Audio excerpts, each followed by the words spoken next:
Okay. Annie, thank you for your help in coming up with some ideas for curly hair. No problem. Yeah, I really appreciate it. There's so many options. It's hard, I start with one and then I end up having to choose between a dozen photos and I'm Right. But this is a good one. I mean, it's a nice portrait and a lot of detail in there, right? Well, let's talk briefly about that. That why I choose a certain photo because I really love you had sent pearls here. Yay. And I think it's really good for us to know what is a good reference. I've done full-on classes about that. Good morning, Pearl.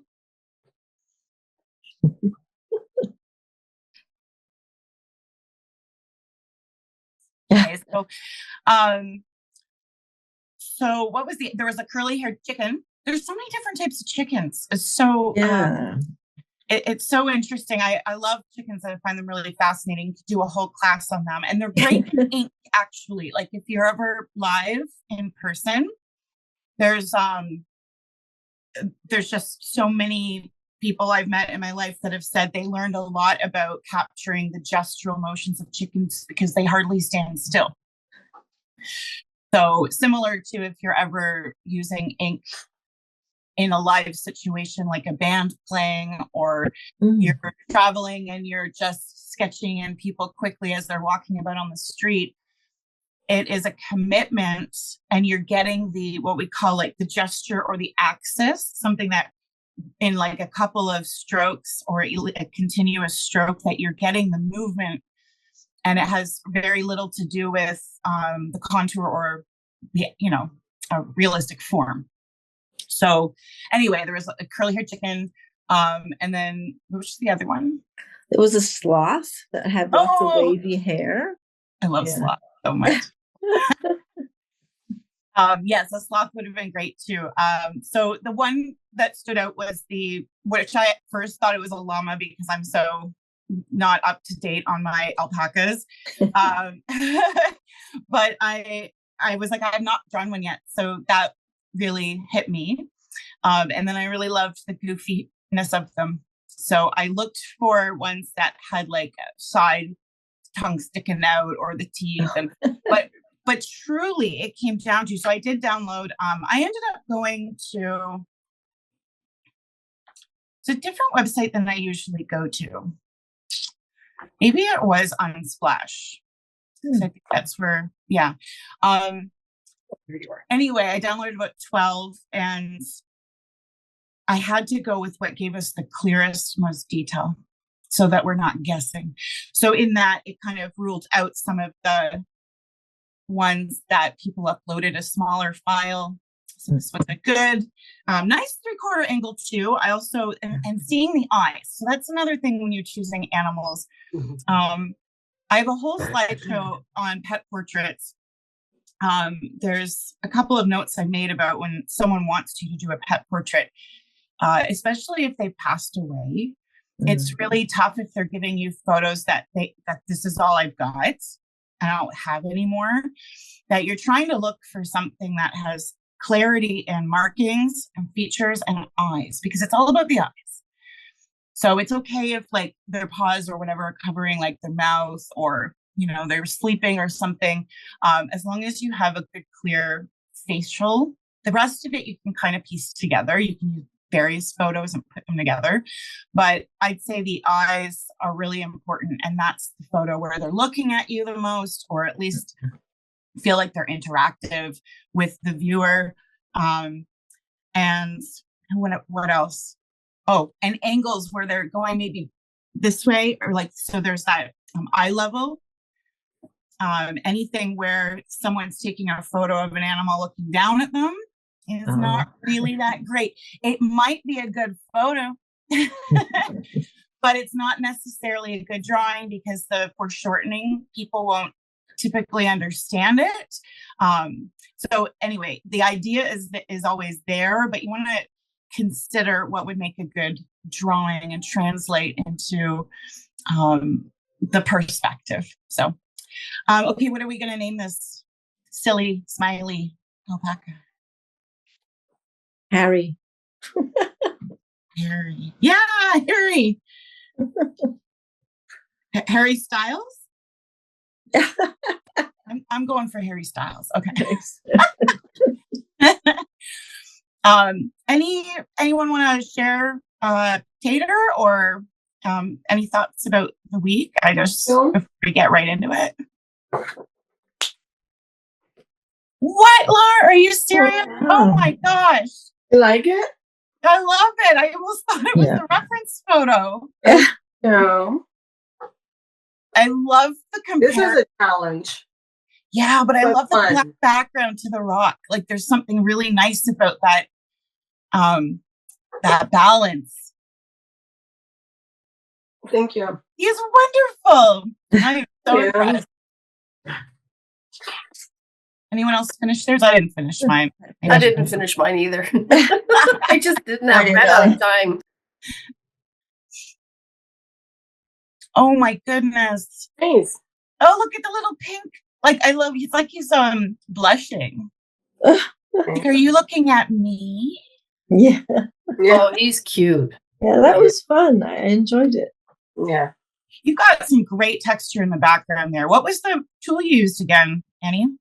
The background is just a calligraphy ink with a brush. Wow. Yeah. And then this is a watercolor, a lot of dry brushing in there. Your colors are fantastic. The movement in the rock and in the background.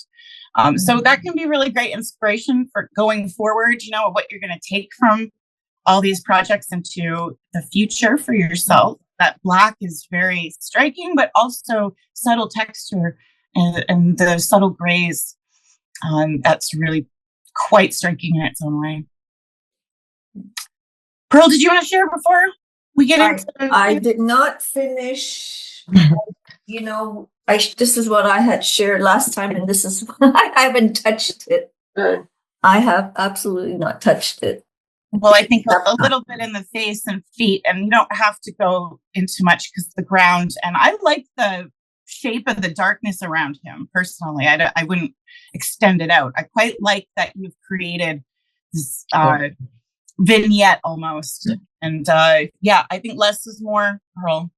I think I'll just put some more texture and then some color pencil.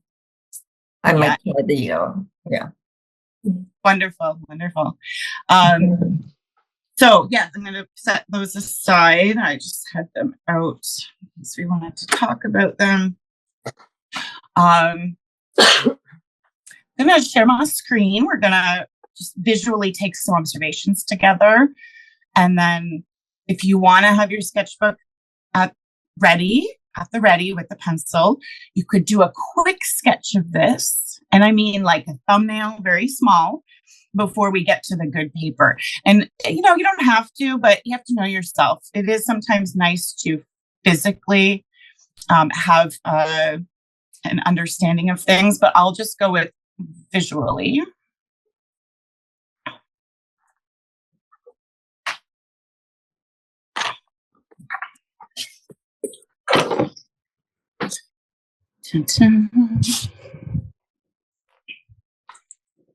Okay, can everyone see Harry?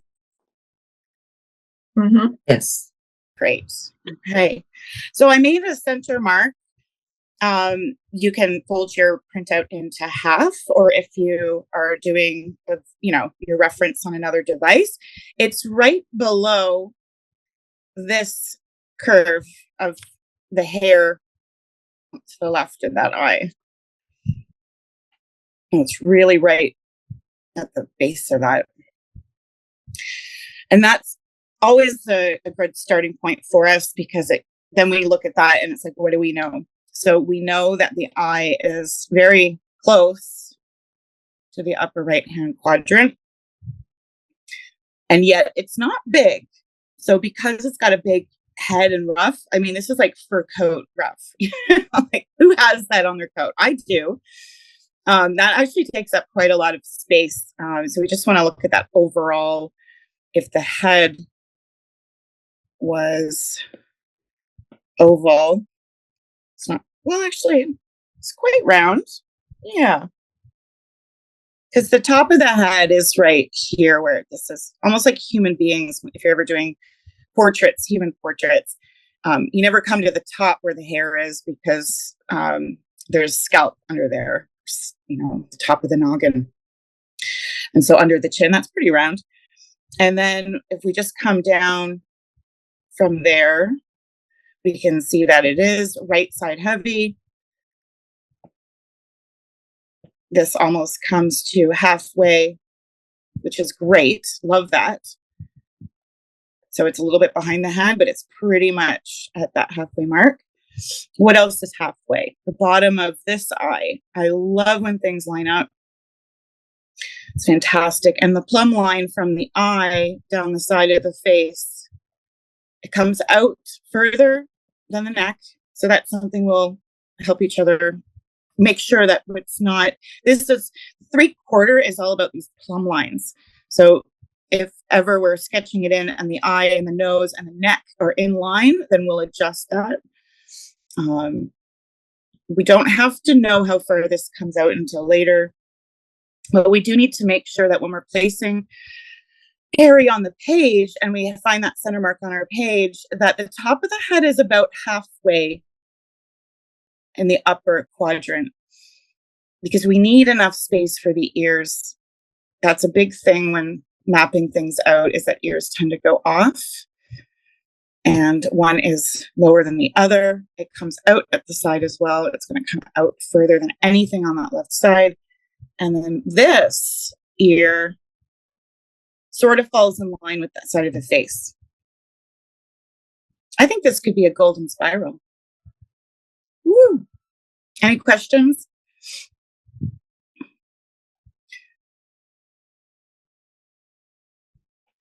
So the nose is so freaking cute. We're going to talk about mouths with this one as well. I think it's sort of similar. Yeah, I mentioned it's similar with the capybara. Start video, sorry. But that it's not, there's no actual line in the mouth of an animal. It's just the biggest rule. Even if you think you see a line, we're going to break it up and make sure that it looks like we want the visual eye to put it together instead of having a line. It's really what makes or breaks something that looks like a Disney cartoon to a more finely rendered drawing.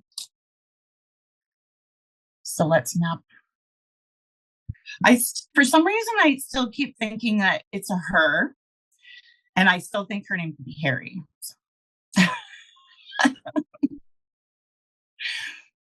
But every time I look, I'm like, okay, let's map her in. She could be Harriet. Yes. Harriet's a perfect name. Harriet Harry Styles. Oh, this is not, I don't want that book. I want this. So I've just been enjoying this watercolor paper. I was thinking today I might just use regular Stonehenge drawing paper, but this has been working out really nicely. And so I hope you're also experiencing like what paper you're enjoying. And if you aren't in any way, then change it up every week so that you go, oh, I liked this one better. All right, let's find our middle.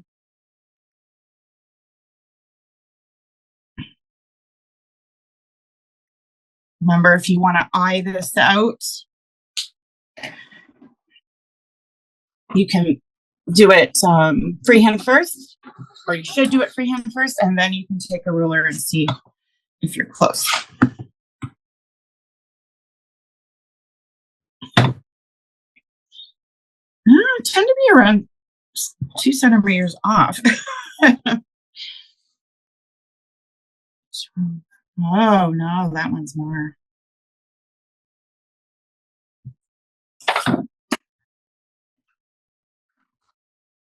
It's really good training for your eye.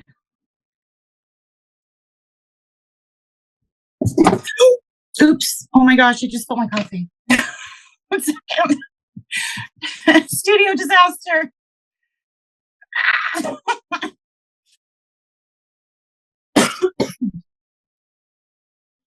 Okay, that is not a spot for this. This is going to have to move over there. Well, that part of the table is clean. Look at how dirty my table is. Don't you hate it when you make a clean spot? You can't really tell. Look at my table. I mean, it's mostly paint, but there's some charcoal in there. Wow. I do try to keep it clean because the cats like to sleep on here, but it's a failing mission, really. Okay. So there's our center, and we know that the eye is approximately here. I'm just making, you might not be able to see my marks so well, just making a slight, like I'm not sure that it's there, but I just know that it's in this corner. What else do we know? We know that the smile comes to the center line, so I'm just going to create a line down here.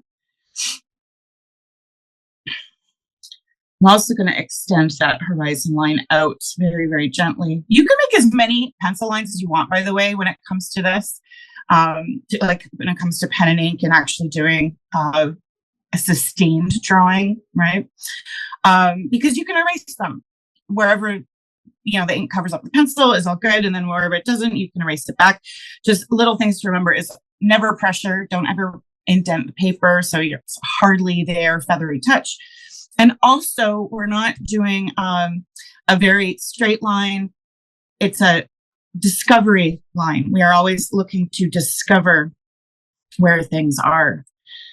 So this left eye is approximately halfway through this left side. So I'm going to make, and it's in the center of that horizon line. So that's awesome. Having your paper folded is really good because it doesn't interfere with the image too much, but you can always see your crosshairs. So because this is a 3/4 angle, it's gonna right at the beginning feel very odd that the eyes are on different levels, but it will work. Now, below that eye, we have that boxy nose, which doesn't quite come to the center.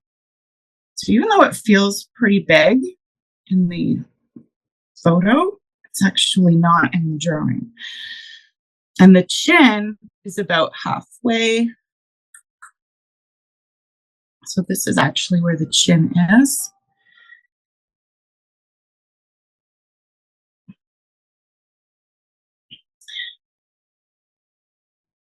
And I'm going to put in a little swoop for the mouth with that center, kind of like the hair lip part is to the left. It's not in the center of that square.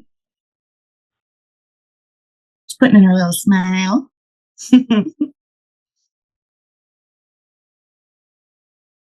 And we can put in that triangle for the nose. Doesn't quite come to the top, but just getting a sense of it.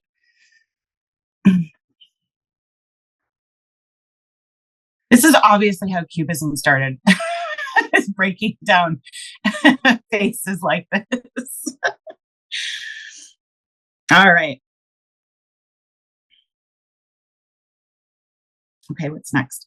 So looking at the center line again, I'm going to pull out this half circle, which kind of meets that arch. It's like a nice arch. It's not just such a big deal if it's a little off. It's okay. We can either fix it or it can be a little, she can be wonky. And then that is going to indicate that the eye is approximately, you know, a good 1/2 inch away, coming into a bit of a teardrop shape.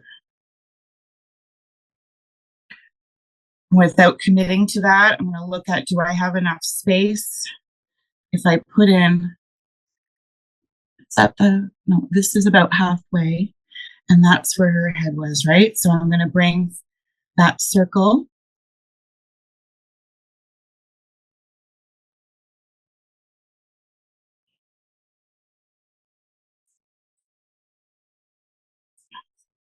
want it to come out a little bit more on this side.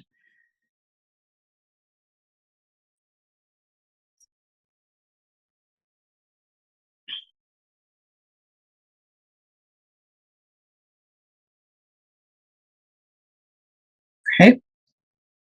So from here, we've got the ear. The ear is not quite halfway in this upper quadrant. It is a little shy, so I'm going to make a mark there, pull that out. It comes, it's hard. You got to tell your brain that to shut up because it's telling you what it's seeing, and you've got to be like, no, I trust my eyes. Thank you very much. You guys are connected, so you're going to listen to the eyes right now.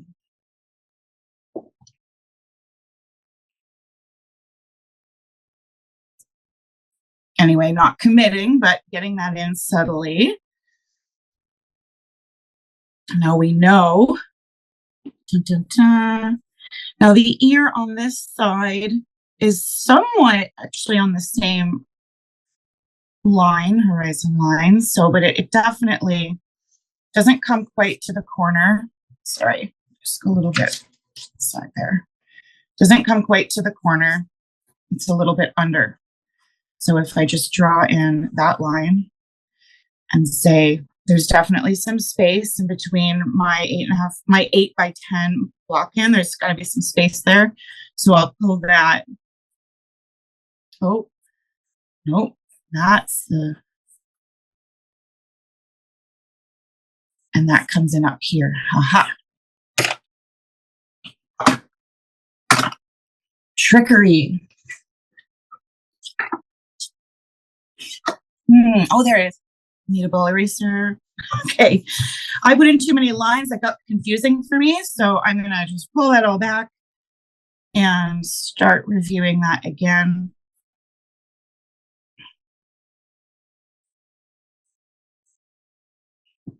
Yes, better.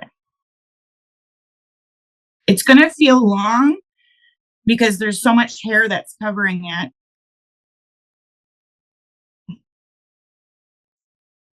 So it's okay if it feels a bit weird right now. Anyone? Am I going too slow? It's good? It's great. All right. I actually, like, sometimes I feel like, because I don't want to go too fast, but there's so many times that everyone's like ahead of me that I'm like, oh, maybe I'm too slow. Okay. So let's put in the rough and see if that feels good.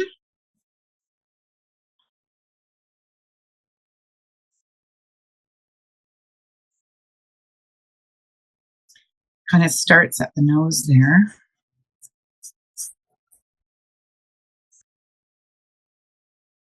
Okay, now I'm feeling the Harriet Styles. That's the name. It's Harriet Styles. It's just too perfect. Because Harry Styles is very fashionable, right? Yeah, and he actually had, I don't know, is it red or pink? And he's got a robe with that fur. Oh, does he? I think so, in one of the album covers. Oh, I don't doubt it at all.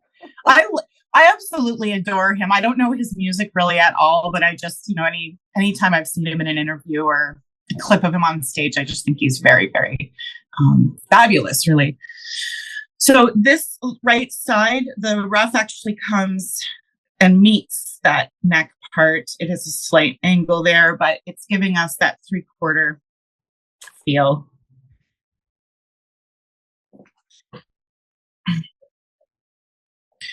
Now I know that I've got this ear in a little too much on an angle. I can either leave it or I can change it. It's sort of like, how much is it bothering you?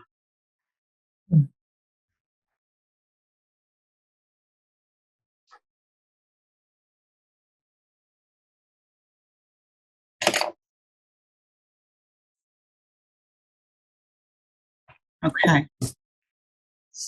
All right. So here's the part where we're not going to draw in the hair. We kind of did this a little bit with Peter's back, where we just put in indications, like just a quick line, and then with the ink, we'll boldly go in. And the hair, when we go in, I will suggest either a brush pen or a brush with ink, because the first order of business will be the shadows in between the hair. And so actually we're not drawing the hair, we're drawing the in between stuff. So we just need to know that if this is the ridge here that is light and this is going to be dark, I'm going to just take my pencil and make some hatches in here, because this is all fairly dark other than the hair. I know it's very subtle to see. And then I'm going to put in the main bits of hair. So there's one little squiggly, two little squigglies, 3, 4, and they're kind of coming from a center here.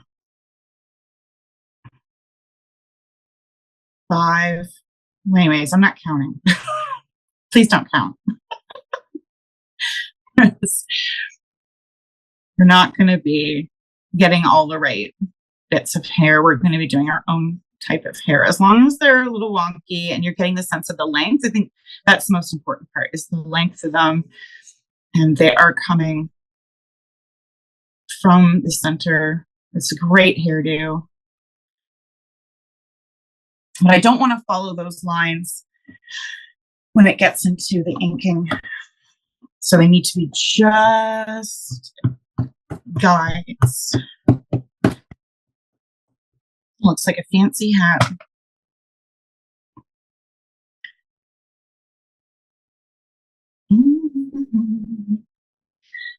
And having a little idea of this side bit here.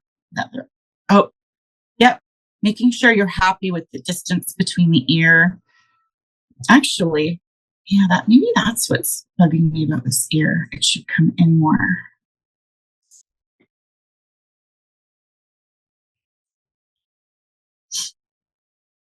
Okay, now let's make some angular marks. These are short hairs in the face, but they do swoop. There's a little pocket of hair under the eyes, so I'm just going to mark in a triangle. Kind of like she didn't get enough. She really looks rough. Like, actually, in the pencil sketch, she looks like she just woke up and needs her morning coffee. Don't you think? Oh, it looks like me.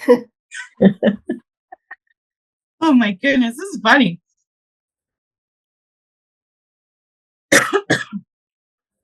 Okay, I'm just going to make some changes here for where the nose comes and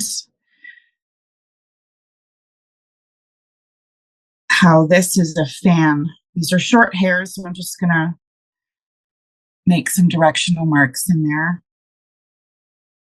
The foreshortening of this nose really matters in this part on the horizon line here, is that we'll be doing stippling, because it's going to, if we do any longer of the lines in this area, then it won't feel like it's protruding out at us. So I'm just going to make some little marks in there. And then let me know if you need some guidance with the nose, but just sort of set out the shape a little bit more, and then we'll get into inking.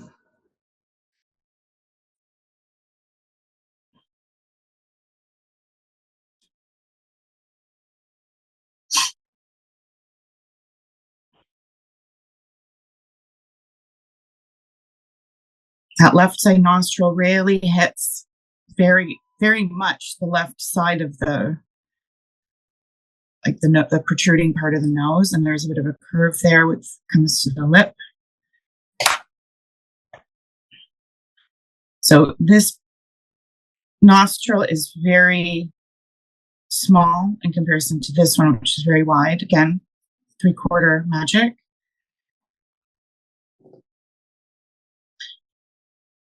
I'm going to make some other lines to say this is a dark area.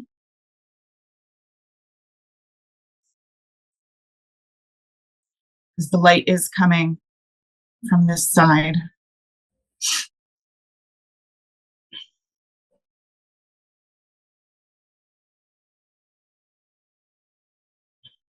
Okay. So curve down from the eye. She's got beautiful eyelashes. Don't put them all in, just a little indication. She's got a really nice heavy set eyebrow.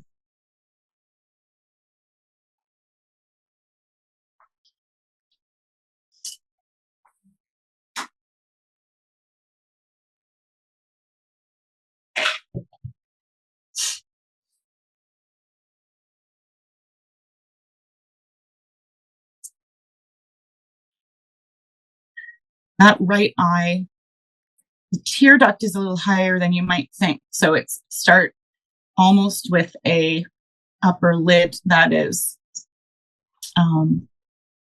just a slight curve, then a straight line, and then the bottom really dips heavy.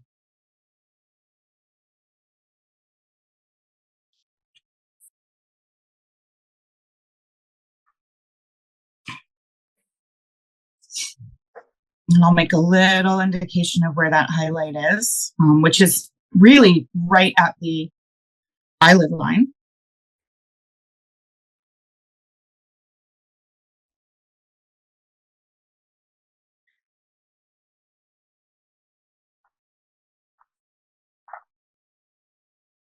I'm going to make a couple of lines in the rough to just say, because some of them come out to the side here and it fringes, but it's not so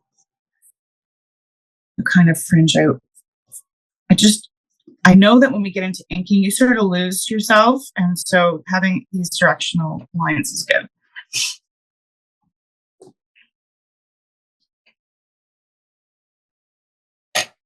Anyone want to check in? Sure. Okay. Oops, sorry, I'm just gonna spotlight you.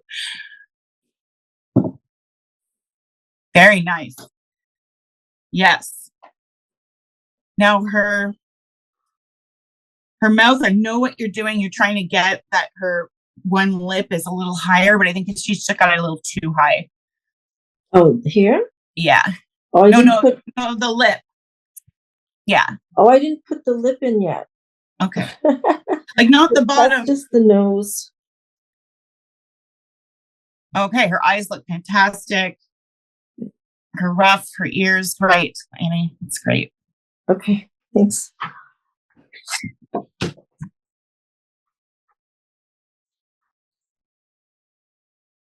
Pearl, do you want to check in? Sure. Okay.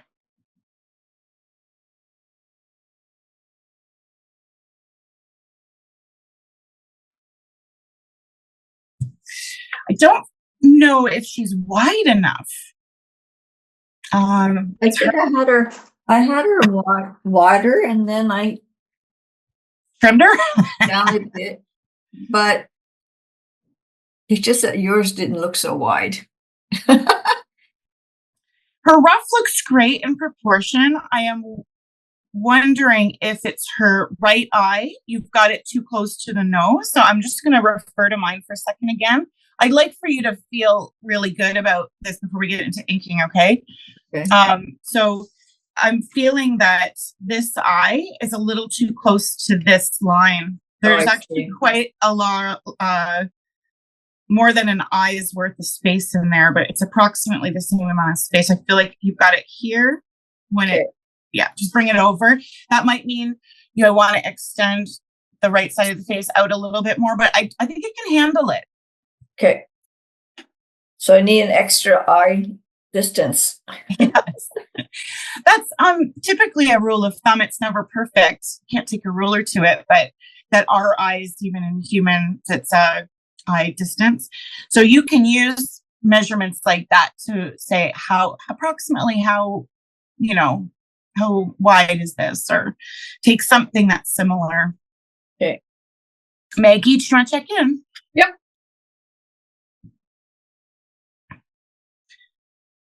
Oh, she's great. Her ears look great. We just do a little. Yes. Cool. Fantastic. I think her right eye could be a little bigger, but we'll get there.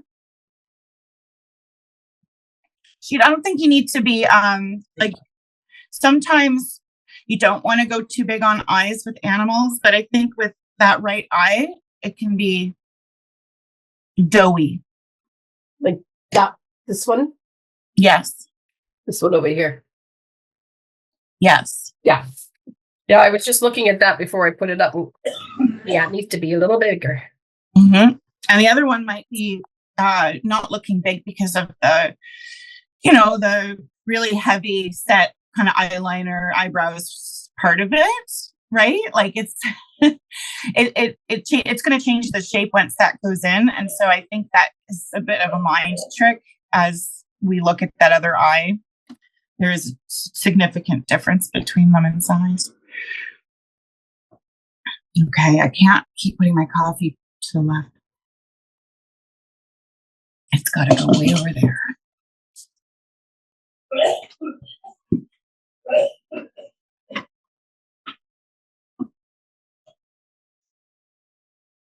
Sorry if you're hearing a man dying in the background.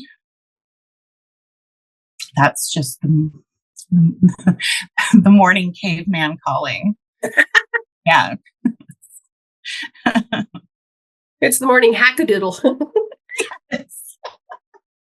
My aunt sent me, you guys might have seen over, depending on how much you are on social media, over the years, there's like really fun, Dutch or Finnish names for things that we don't have in English. And Herkel-Durkel, I believe, is a Scottish word for staying in bed as long as possible. And I thought that was a really cute thing to say. So the hackadoodle comes after the Herkel-Durkel. Closely followed by the Snuffleupagus.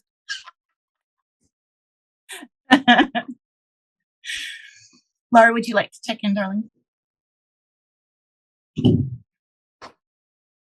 Oh, fantastic. Now your ears do feel squished a little bit. Can you let the one just go right off the page or take your tape off? Yeah, the one with the bigger eye. Make it. Just let it go off the page. It feels Okay. feels too squished, and I don't want you to intentionally get it on. Well, if you took the tape off, you might actually get it all on. Okay. Just go right to the edge, babe, or however high you feel it needs to be when you're kind of thinking, mapping it out. Okay. Yeah, I had it bigger and then I erased it and thought it was too big, so I made it smaller. That one is almost half. So it's a quarter size of the height of the page. Okay. It gets quite large compared to the other one. Got it. Thank you. Okay, I'm going to get my inking brush out. And it's very possible you get to choose if you'd like to just watch for the first couple strokes to get a sense of the patterning. I love when people follow along, but it might be good to just see what kind of decisions you can make while you go. So we're going to start in the darkest parts, and that is not often how I begin.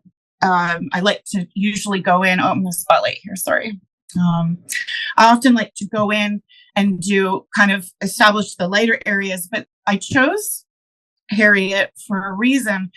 Last week when we did Tater, we had so much of this dark negative space in behind, and I didn't want to do the same approach. I wanted a dark alpaca for that reason, because there's a lot of them with white hair. So in that, there's not a lot of light in her at all. So it's safe to say we can go in because there are some really huge dark spots. So I'm going to go in where it seems more comfortable for me, and that is going to be right here. So I'm going to come in, and I'm looking at this space here. And I'm doing the edges of these. At the same time, I'm going to use my brush to put in the white space of her eyelashes. Oh, pardon me, guys, 1 second. That's cat number 1. The rest will come as soon as one gets in. So this whole area to me is dark.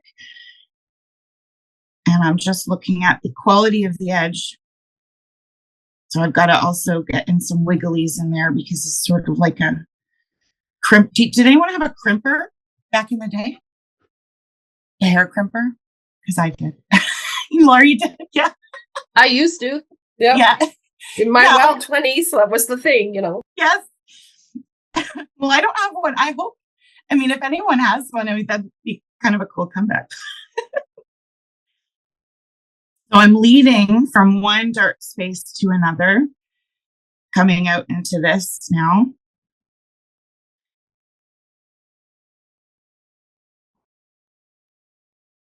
And the thing is, you got to trust this process because it will work out. It will be amazing. But those first few marks is going to be like, oh, what? Huh? Why? Okay, coming back into the little bits of the head.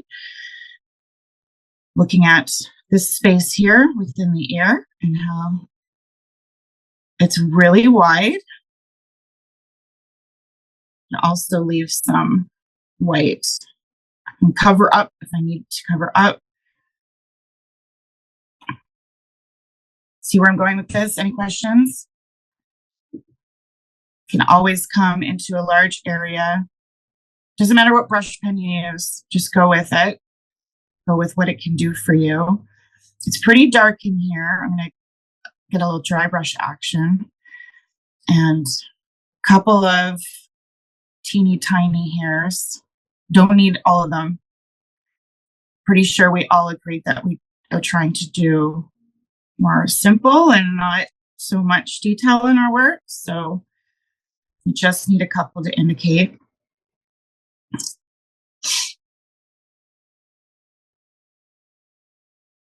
Now I can start to come where it seems lighter. I can still take my black brush pen and start to bring in the hair there. And then I will put in marks in between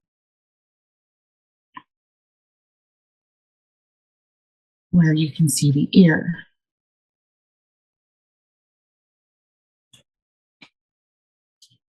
Would you like me to stop here so that you can do this part? Yes, please. Yeah. Okay. I'm going to come in close so that you can see that.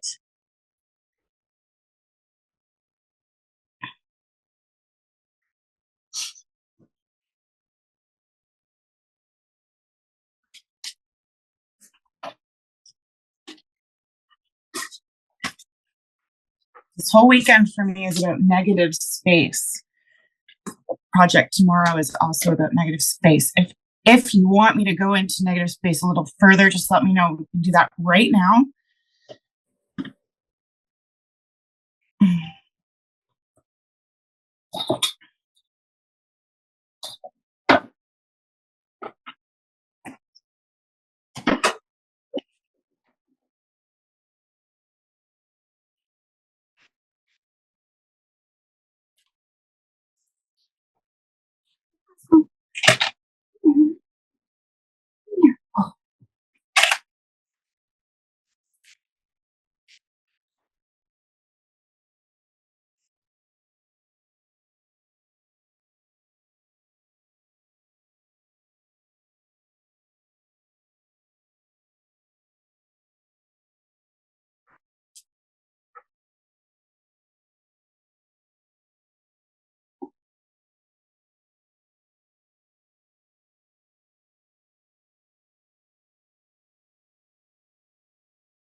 I'd like to just point out that if you can, with the tool you have, if you can make variegated marks, which are pressured to a lift, that's thick to thin variegated, you can have a lot of fun with the dark areas into the light. Even a felt tip can do this. If you can't, then you draw that in thick to thin.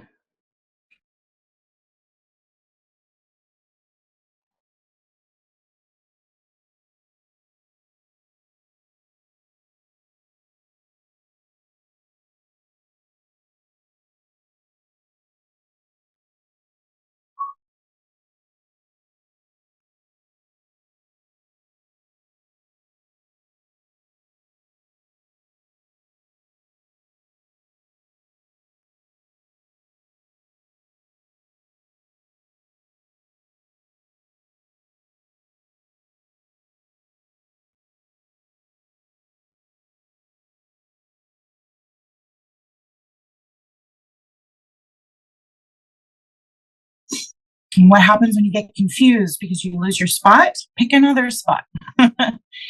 Don't try and find the spot. Just pick a new spot.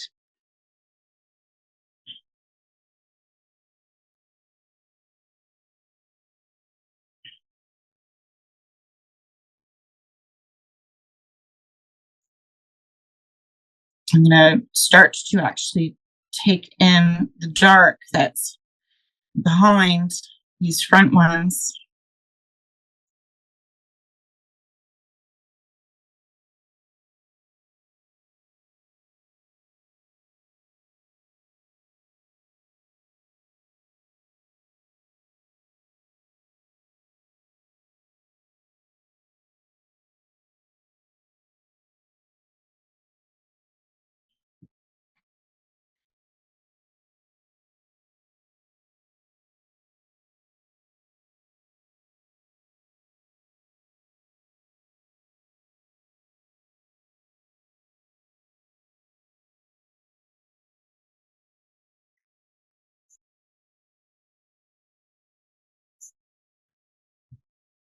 Mhm.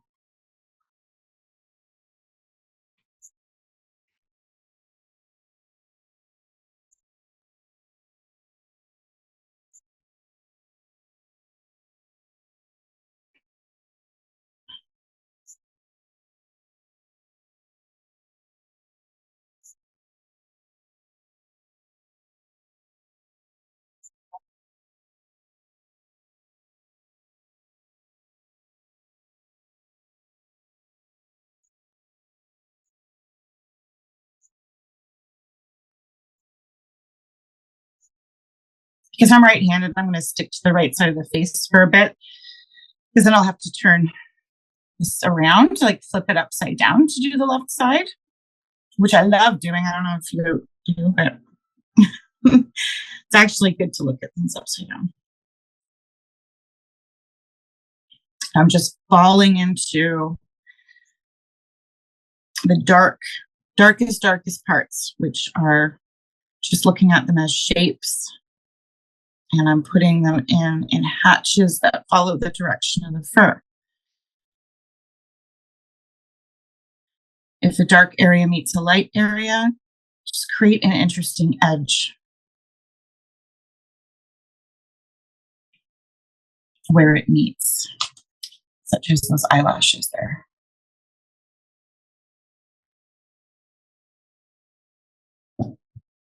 Doesn't have to be any specific type of edge. It just has to be thoughtful and not just a straight line.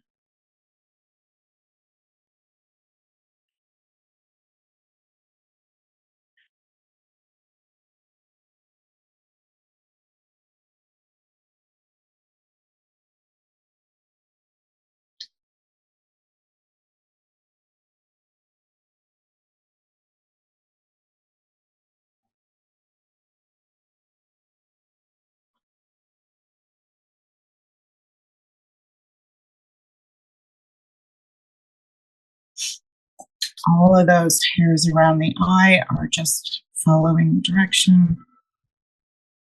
looking at the length, far apart hatches for anything lighter.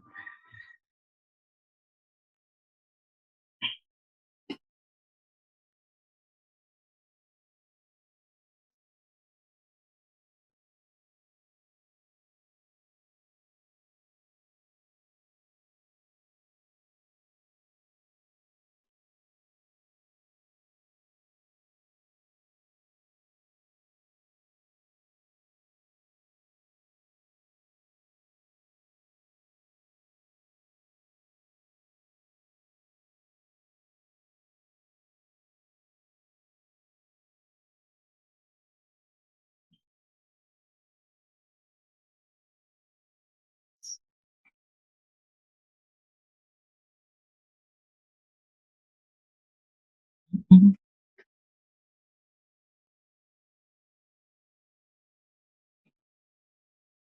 Shall we go into the eye? Thumbs up, thumbs down. I don't know, you're way too fast. Yeah, okay, I'll slow down, Pearl. I mean, I could probably watch it and then do it because Well, no, I'll give you time.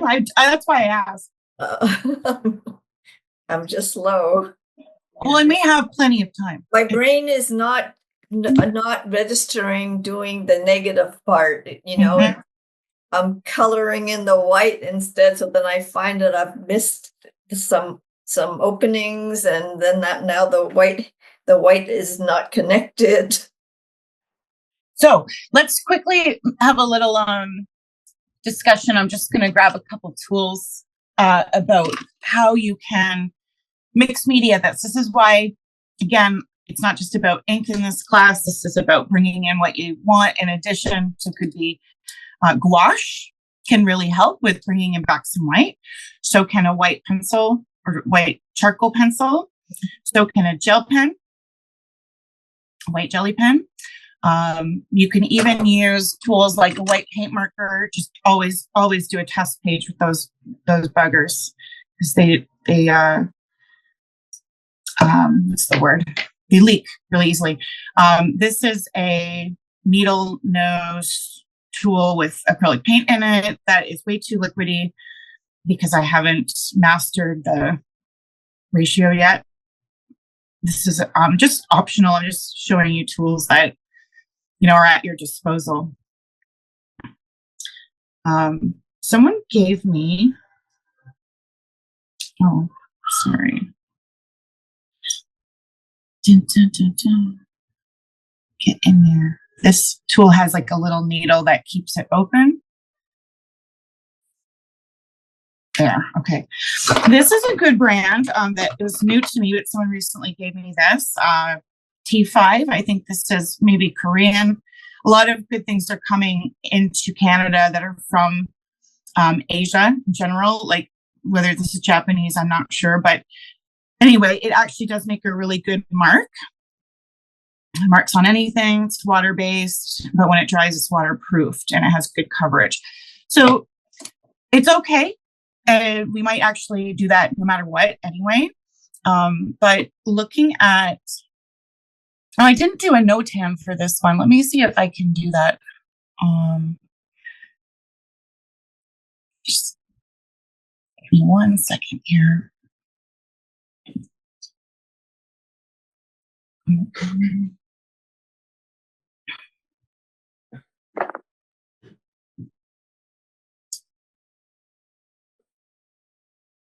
Curves.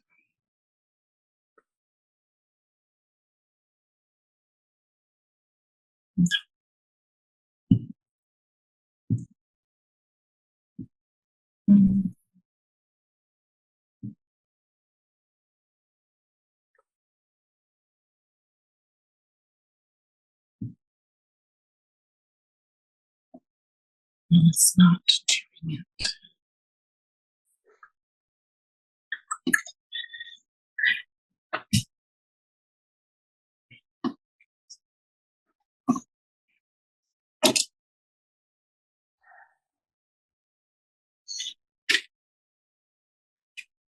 I actually don't think And no tan is important. I think it's just good to keep going with things, knowing that you're focused on the blackest areas. This is good practice.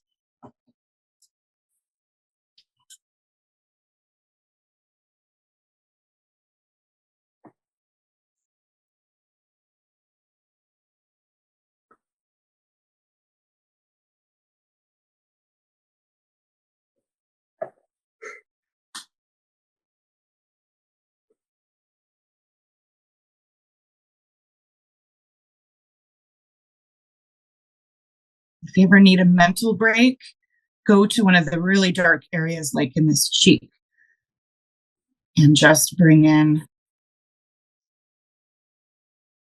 the dark into these little tiny, like she's had a hard life. She's got a couple of gray hairs here and there spotted, so you can lighten up on your hatches, randomly letting some of the white paper show through, going with the direction the hair grows, which is a swoop.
Kind of looks like a scratch board piece, doesn't it?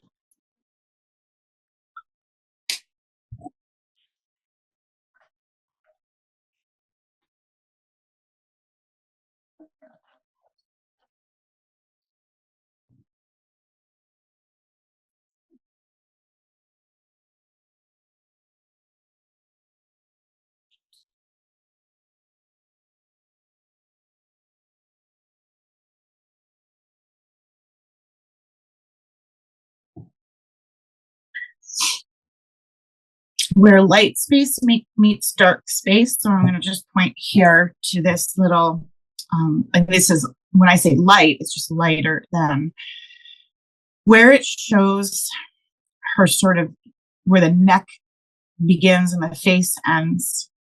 It's gray, lighter here. And then so where it meets in the rough is going to be dark. And this is a good spot to maybe go to, other than the hair, because the hair is wild. But this, we're exaggerating a little bit, as this is what's showing the difference between the head and the neck. And from that dark comes the wider spaces for the longer hair. Looking at the space in between.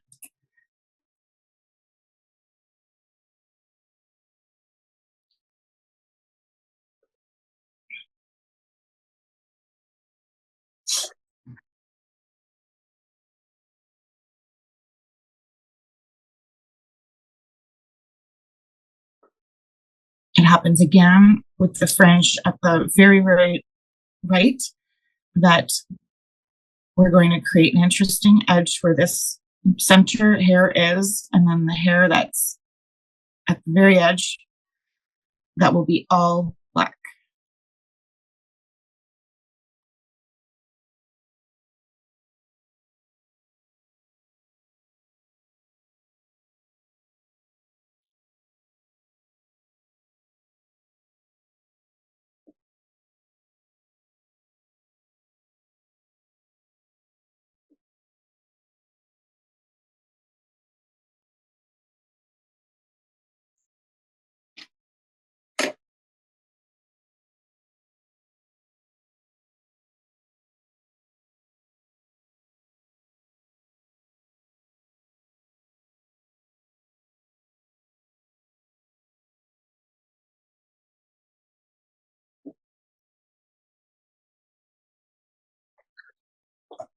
It happens again in the neck. All of this is black down in here. It's not flat black, but it's very, very, very dark. I'm relieving a fringe edge.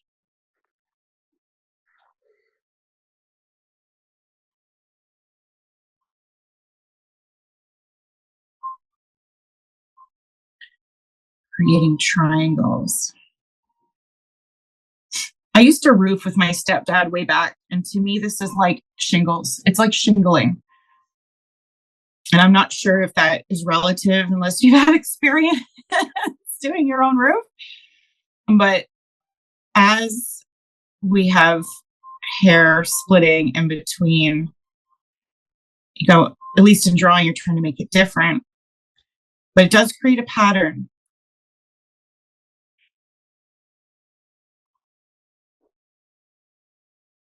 And the more thoughtful the pattern, the more like stylized it could be, the more energetic will be less of a, it'll be more random. Charlena, can you make it? Oh, there. Thank you. Thanks, Annie. I just noticed it was sort of off the camera. I'm going to end there.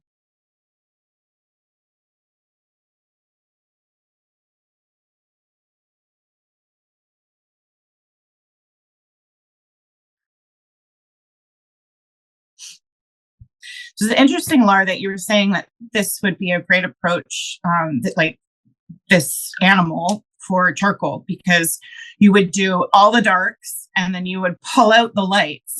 Mm-hmm. Yeah. So, I mean, why is it one of my favorite techniques? It's really efficient and it makes a lot of sense. And yet, this is why I've been pushing ink in my own work, because this is such an incredible skill, and it's worth it. All of the brain squeezing that we're doing right now is worth it. Oh, it's awesome. It's just scary because it's Yes. like I cannot erase it later.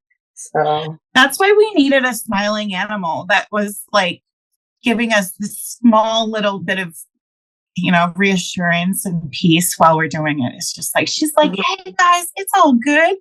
We're going out on the town afterwards.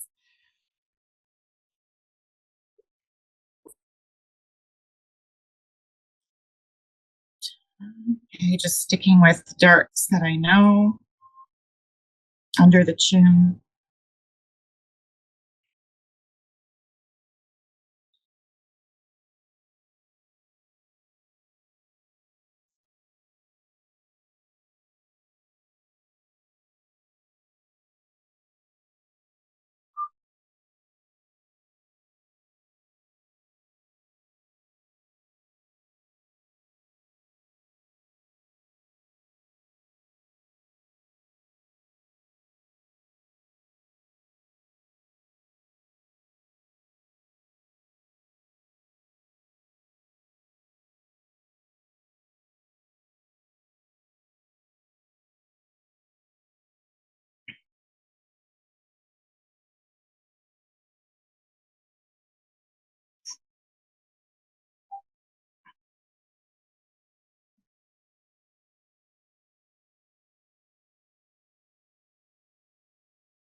Just reminds me of flames.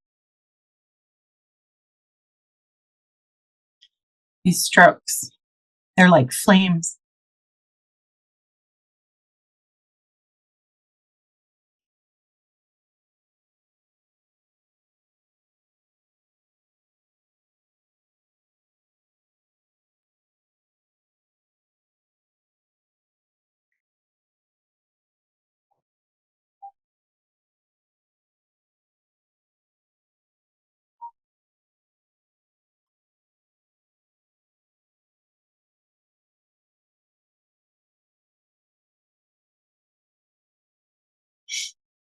in the dark, within the dark, if you can just connect. So it's like, okay, we're going to do like a triangle. And then we're going to do a triangle in reverse. And then, oh, I'm meeting this one. I'm going to let it hit in the middle. And then this is dark, so this needs to be a bit darker. Like it's a darker area. Okay, so I've got a curve here. Connect that maybe to that one.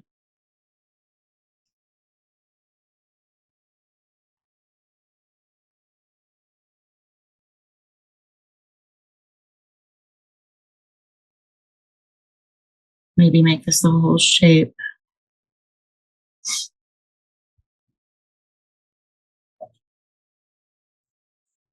They're all connecting.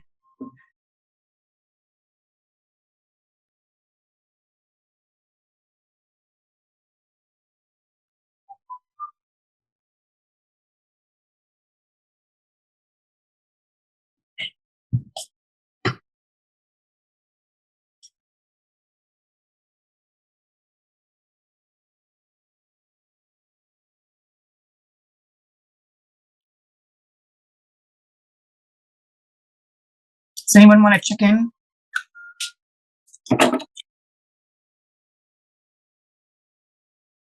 Okay, keep going, keep going.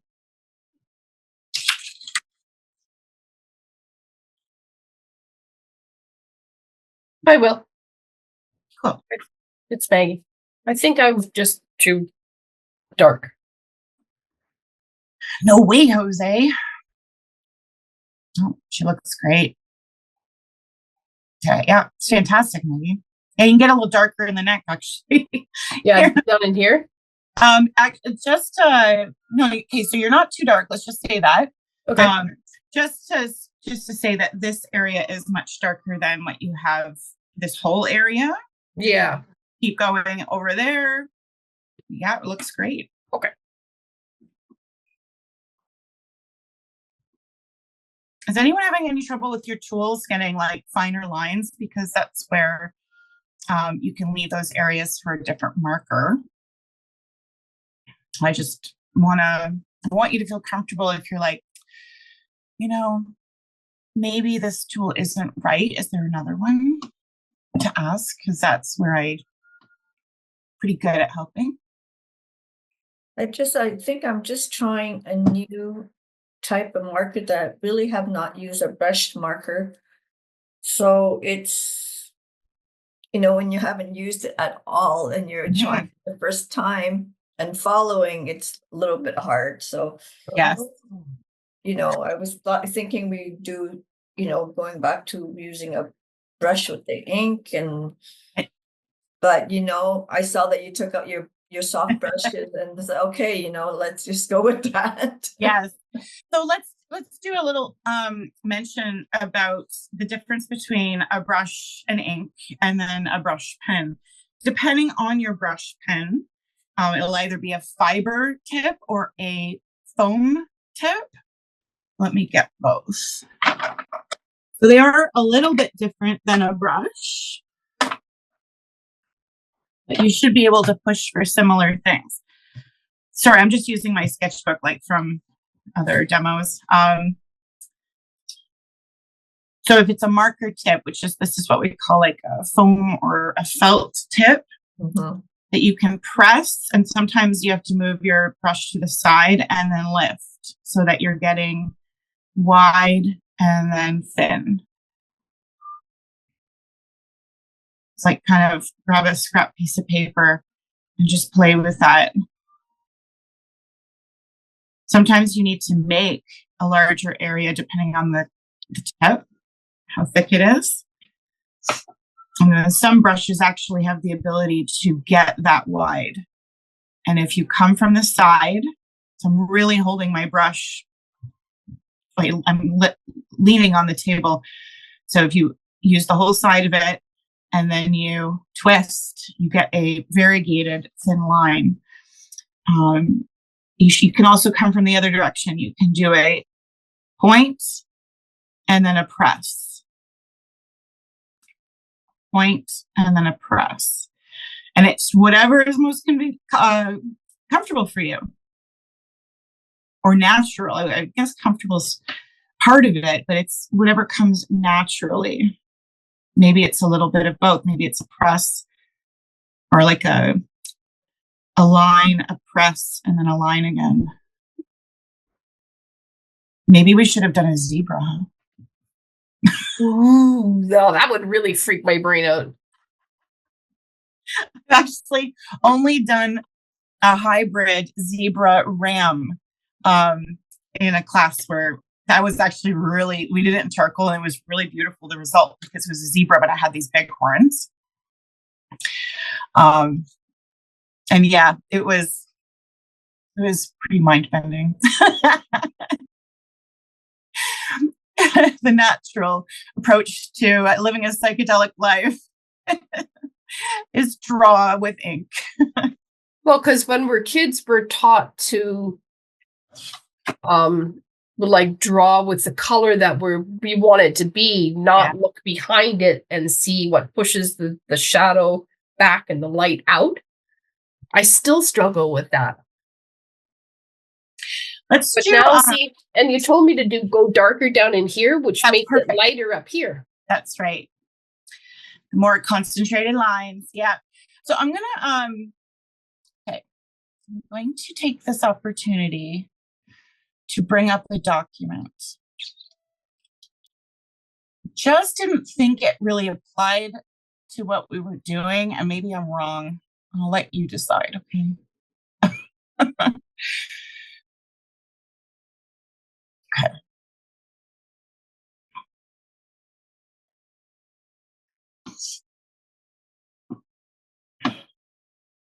Thanks for that lesson. It's just starting to help me. Great. Well, I am happy to help. This is why I tend to ask a lot of questions, and I'll never regret it, because every once in a while we just hit the nail on the head, and that's fantastic. So, and another Canadian artist, Linda Kemp, she wrote a book. I have it right here. I'll show it to you afterwards. It's a watercolor book, which she's also done an acrylic since. It's called Painting Outside the Lines, A Positive Approach to Negative Painting. She's a wonderful lady. I don't know. I think she teaches mostly on Zoom these days. But here we go. So this applies to drawing as well. Okay. So with negative painting, which is a lot of what we're doing, we're painting the space in between things. It's all about the edges and the shape. Now, we're going to skip over some things because with painting, there's layering.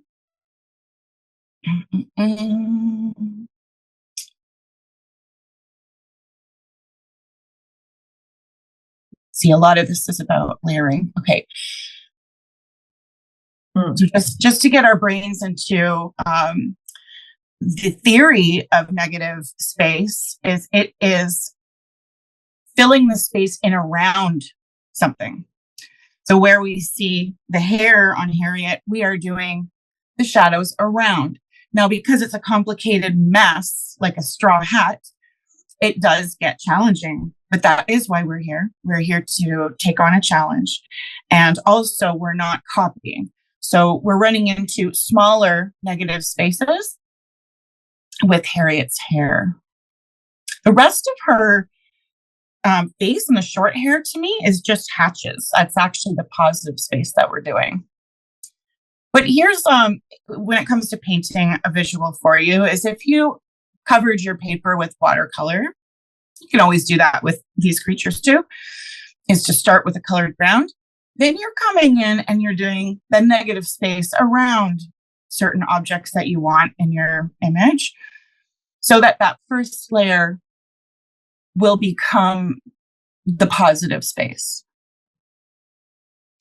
Some people use stencils to develop this way of thinking because it is not natural. I'll tell you that. There's no way this is natural. Totally backwards. Yes, exactly. So what in this bottom part here, what we're doing is number 4.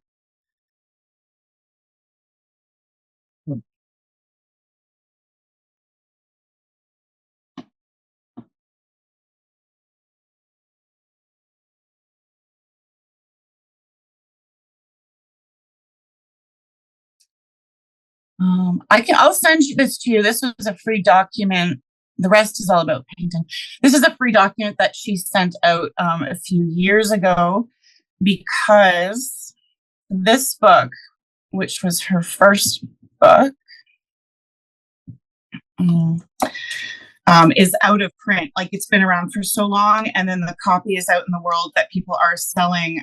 They're going for like over $100, which is ridiculous. So because she still teaches this, what she did was she put together that little document, and it's like available. So I'll just send it to you in the follow-up. But this is, when it comes into painting, kind of where you can go with this whole negative space concept, starting simply and then continuously doing the further trees in the distance. It really takes time to develop.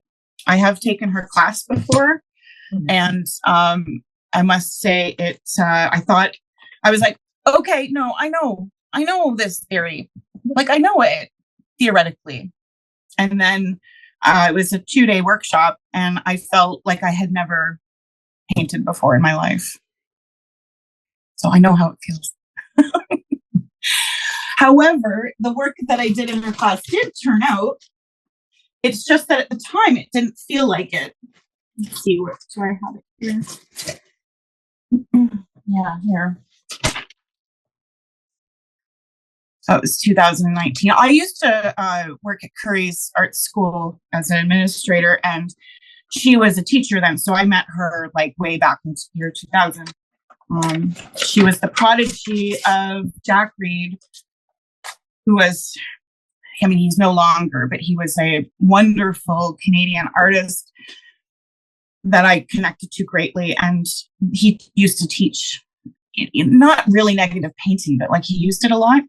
So this was a project we did where the whole board was covered. Obviously, this isn't ink, so it's just applying this to painting. Could you share that a little bit bigger, please? Oh, of course. Sorry, I spotlight A here. little tiny. Okay. So the whole board was covered with paint in a very loose brushstroke, splattery, and very expressionistic. And then we had a stencil. Do I have it? Yeah. Like we had to draw out, what is it? I guess a crow. I don't know if I still have the stencil. No. But we made a stencil from this, and then we put it on, and then we painted all around it. And that left that first painting stage, the body of the crow. Nice. And then the way that she paints, there's so many more layers, and yet I couldn't wrap my head around it. So I just stopped, and I was like, okay, that's enough. So, when you're starting out, you have to be like, okay, what can I do? Like, what am I capable of before my brain starts imploding?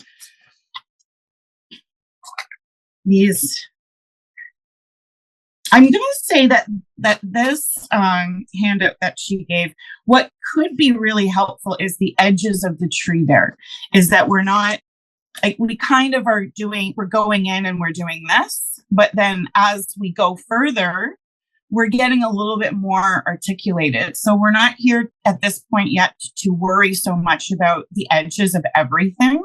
We're going to be able to go back in and create more interesting edges. This was another project. Again, this is the white of the paper. And then you come in with another color, and then you come in with a darker color. I love that.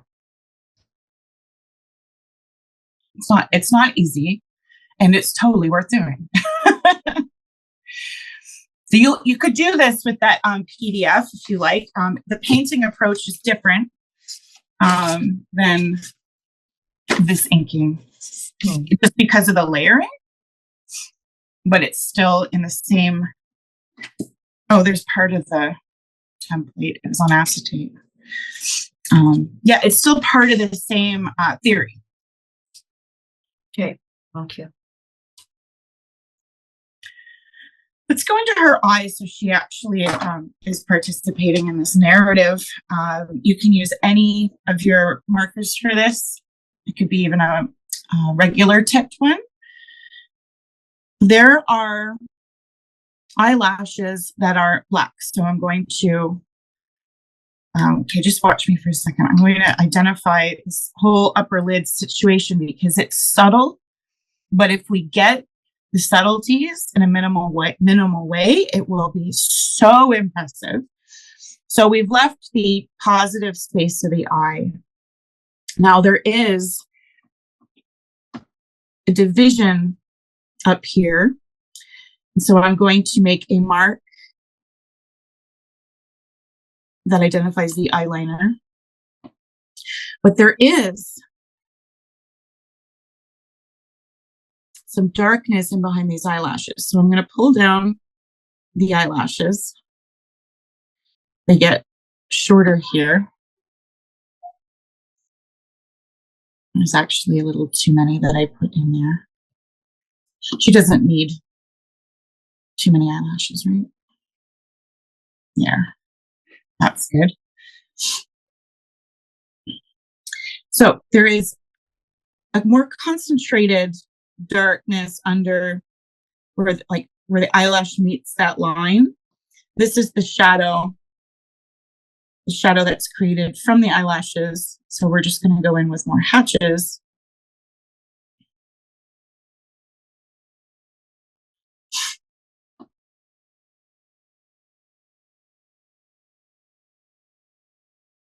I'm going to suggest gently hatch in here so it's not completely black. Now my strokes, even if they end up blending, I'm still coming in the curve. It's just really about training your hands in this, practice. Is that you're always following the contour of the form. I feel that if there was a darker center,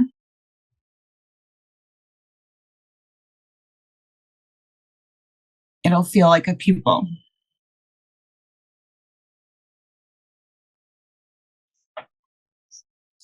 I'm just going to take a finer marker and hatch anything that is not supposed to be white.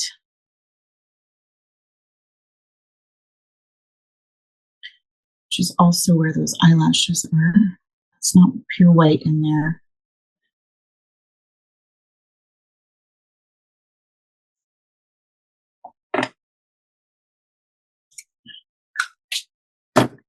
I think that pen is toast.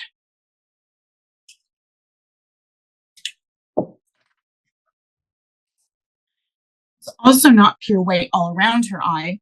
So this is an indication of where we can go with the rest of her. But let's just start with the eye, is that I'm going to bring in a marker and hatch. I'm just scribbling over that white line because I don't want it white. It shouldn't be white, but it needs to have some definition and differentiation. I'm going to do the same coming from that eyeball out.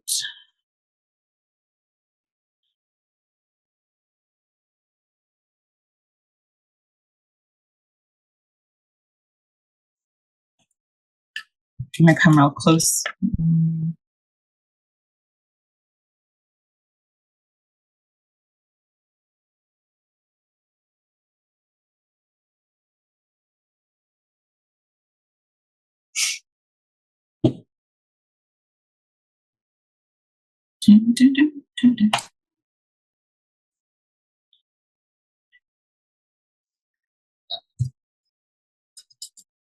Just take a step back and look at what we've got.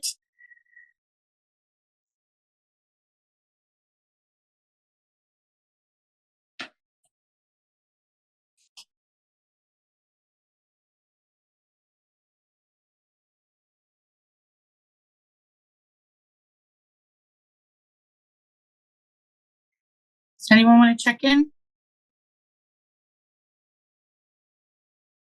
Sure. I can.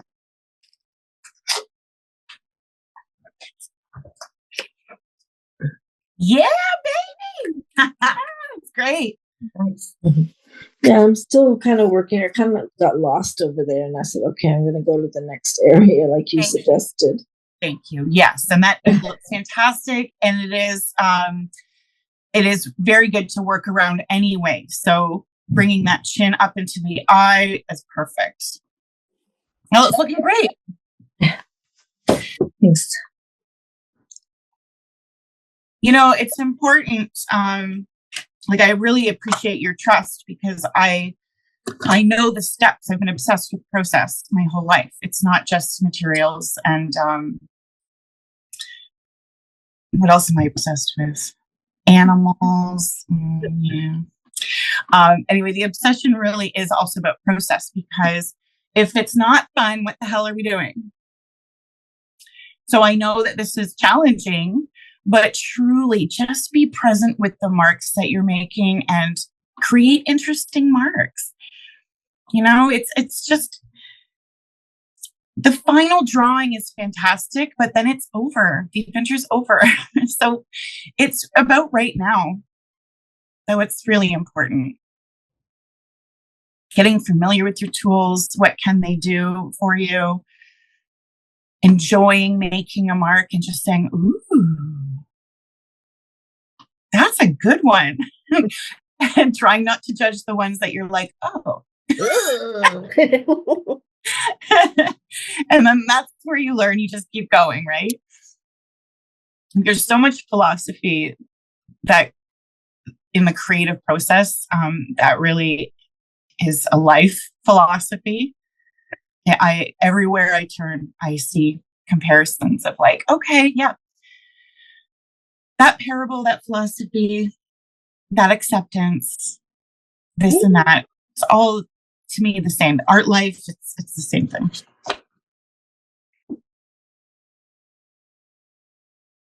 Now, what you could do at this moment is squint, maybe like close one of your eyes and pretend you're a little elephant shrew, and look at both your reference and your piece. And you'll more than likely realize that your piece has a lot more white, because we're working in extremes right now. And that's a good thing. If you did your little squint and your piece was all black, then we'd be looking at bringing back the lights at some point.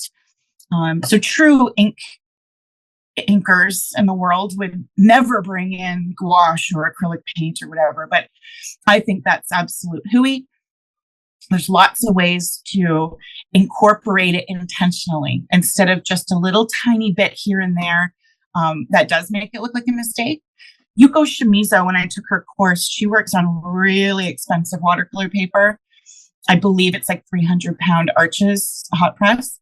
And so she said if she ever makes a mistake with ink, she can use a gentle grade of sandpaper and often scuff it away, because the paper can take it. It's good. That's what you're paying for. And I feel that because she's so traditional, she is a traditionalist when it comes to inking, but then she takes all her work and then she photoshops the hell out of it.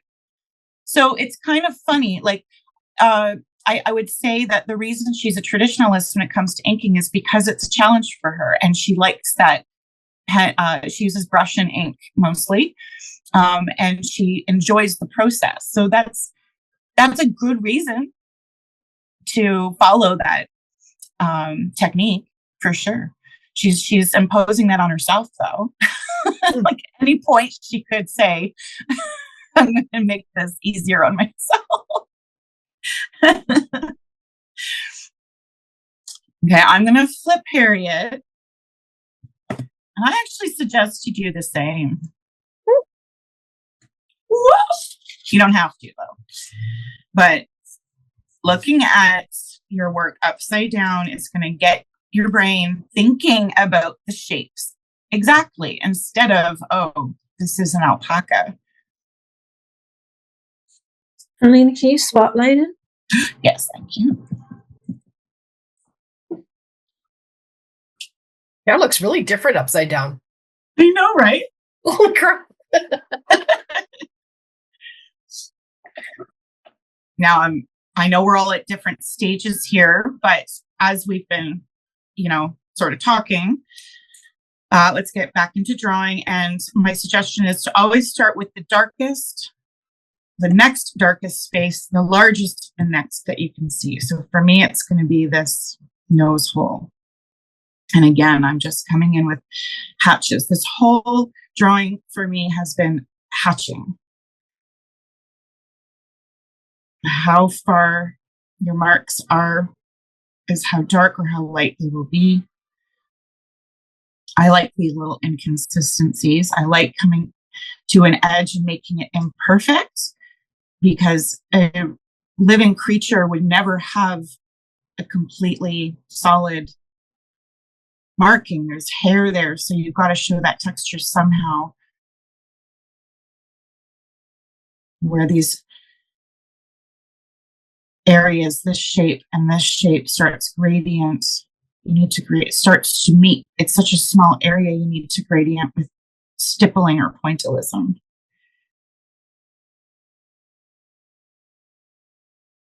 Just coming in and doing a couple of dots.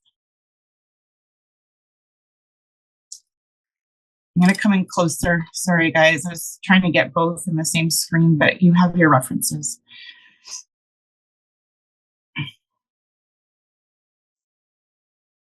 I remember doing pointillism in like grade 5 or 4 or something like that.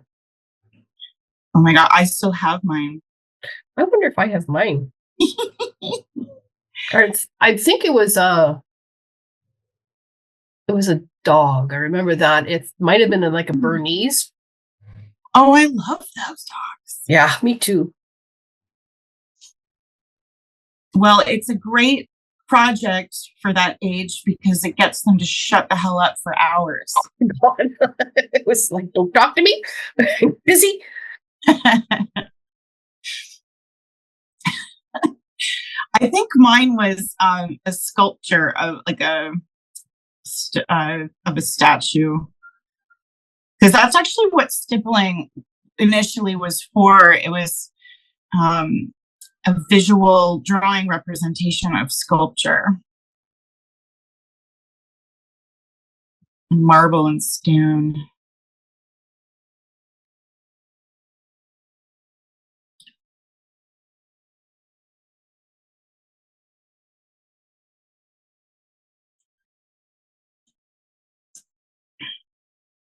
It was so different back in my day when I was in school. I know that sounds horrible.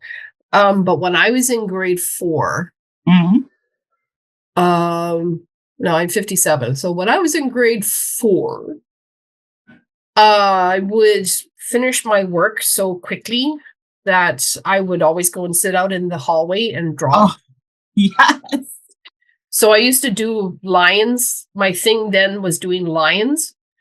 And it was just, I'm done my school. So my teacher said, yeah, you can go out into the hallway and just be quiet and do your artwork if you want. It's awesome. Yeah, I don't think that happens anymore. I don't think they would do that now. You'd be forced to sit there and wait for everybody else. Unfortunate.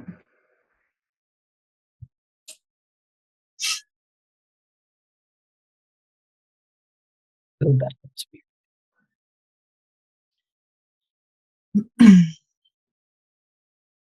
The upside down certainly gives you a different perspective on the way things look.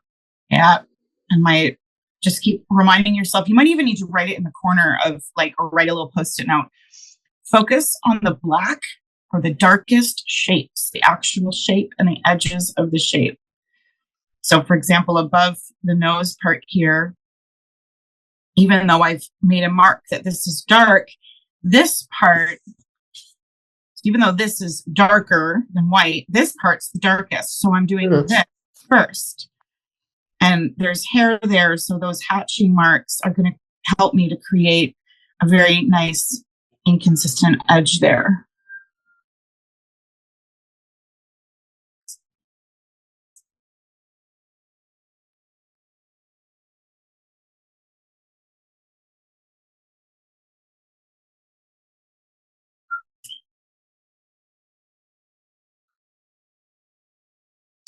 sort of like, it's like a puzzle because you know, when you, even though you might with the puzzle know what the final image would be because you bought the box and it's on the box, right? But that in a way, all of these little spaces add up to something, and it's revealing. It's like very mysterious. So I mean, I find this very exciting because it's like a surprise.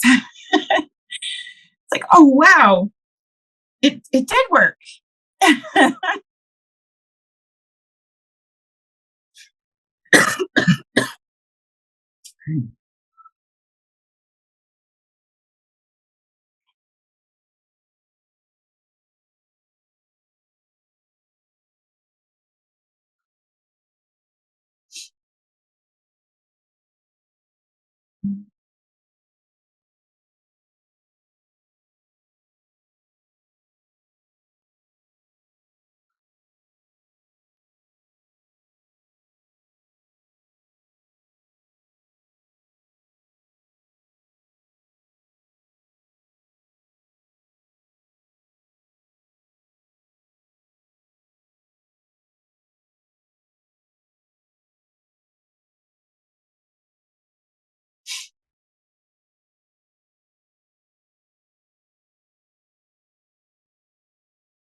Little wild bits of hair that to me are no different than if you're doing an animal with whiskers, is to place your tool, look at where it begins, look at where it ends.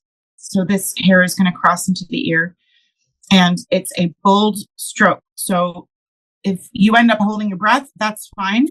You're going to place and you're going to pull, and that's it. You can't take it back.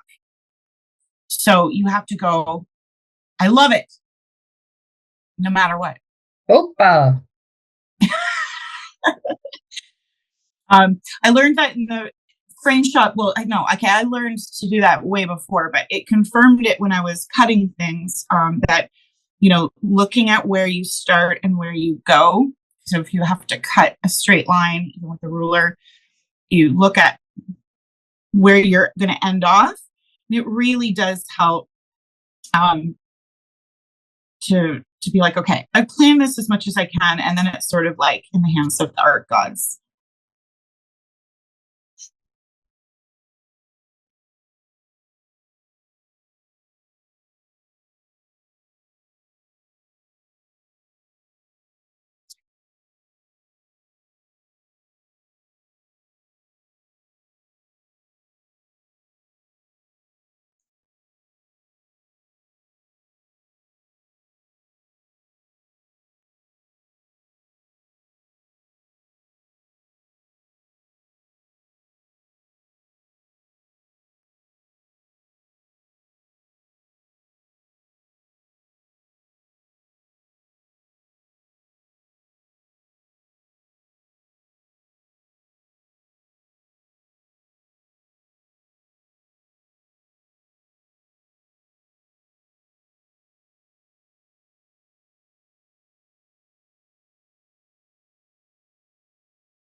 It's a true rat's nest up there. Yeah. It is a nest, huh? Wow.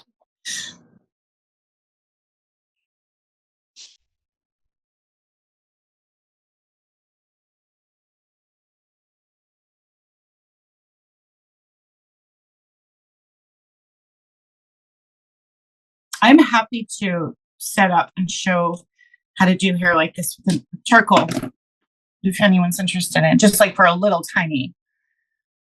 Because I know Lars and Meg is taking that class, but I know Annie. I don't know if we did that. Not sure. That would be awesome. You better. Did we do charcoal powder and removal? We did in that fearless drawing. Okay. Okay, that's awesome. Yeah. That would be like all this white you're like removing, you're pulling out.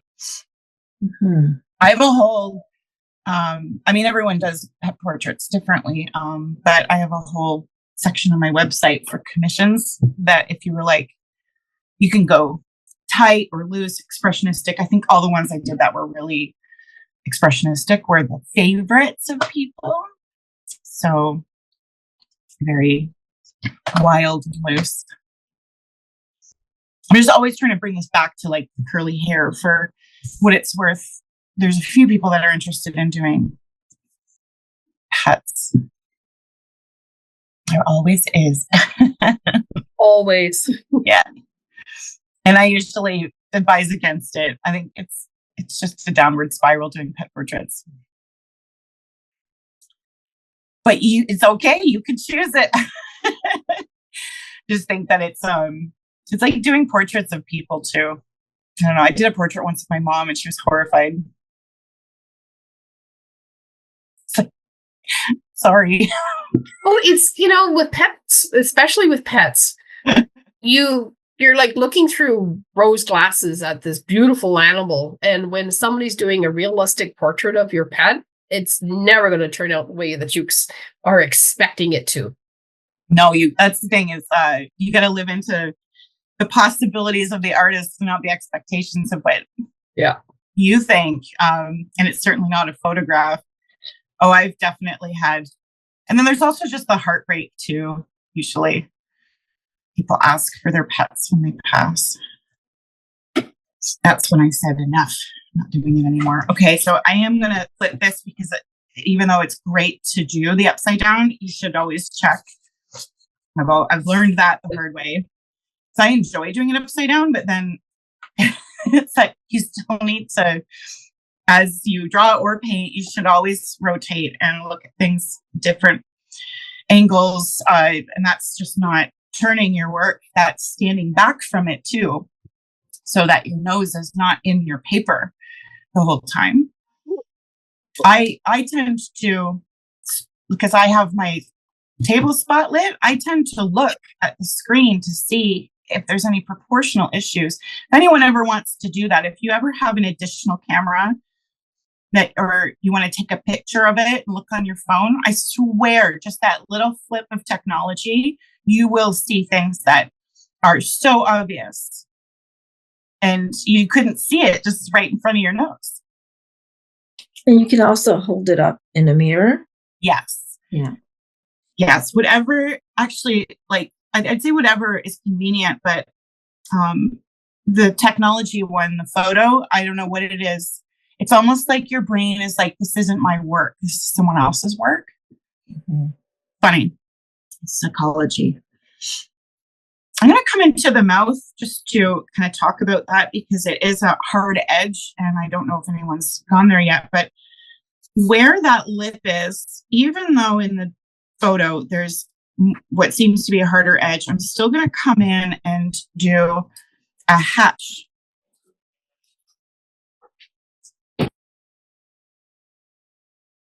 It can still be really dark underneath, but I want that edge to be indicative of this is a creature with hair. And I'm going to fade it out a little bit more than what it seems, bringing in so the whole shape is wider on the left It breaks up a little bit on the right.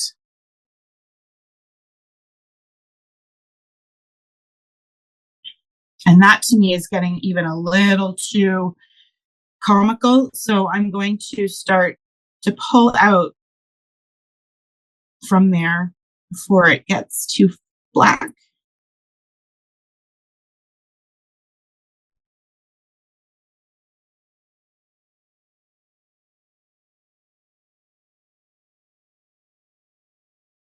There, that's feeling good. And then we have the same sort of what we call, it is called foiling. It's the negative space in behind a light space.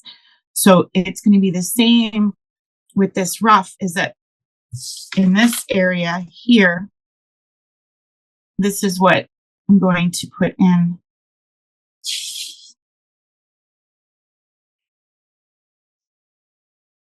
And if you think about like a heartbeat or music note, there's like a very inconsistent grouping of dark, thin to light. And then we can bridge that with some more hatches.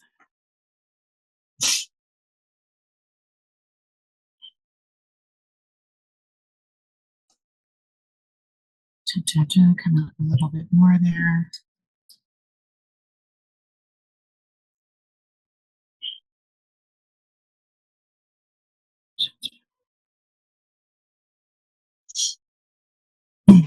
Now on the light side of things, this gets a little bit more interesting because the light side of her rough, we don't want to do it like the areas that we've done with dark. So I'm going to, because there's so much curliness, people are going to get it. I'm going to hardly do marks in this area because it's lighter, and I'm going to focus on these ones that are in behind and leave a lot of space. So here we go. So 1, 2, 3, 4, 5, 6. Don't count.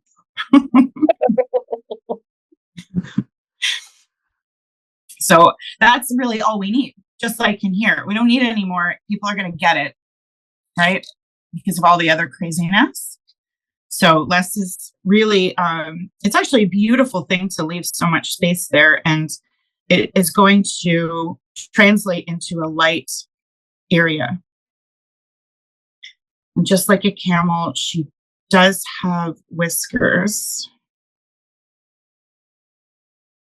And even though they're white, I'm not going to do the negative space around the whiskers. That to me is a little too much. Charlene. Yep. I'm gonna leave the class. I'm not feeling 100% today, and I will continue and wait for the video. So I'll see you guys next week. You betcha, babe. Thank you. Lots of love. better. Same.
Okay,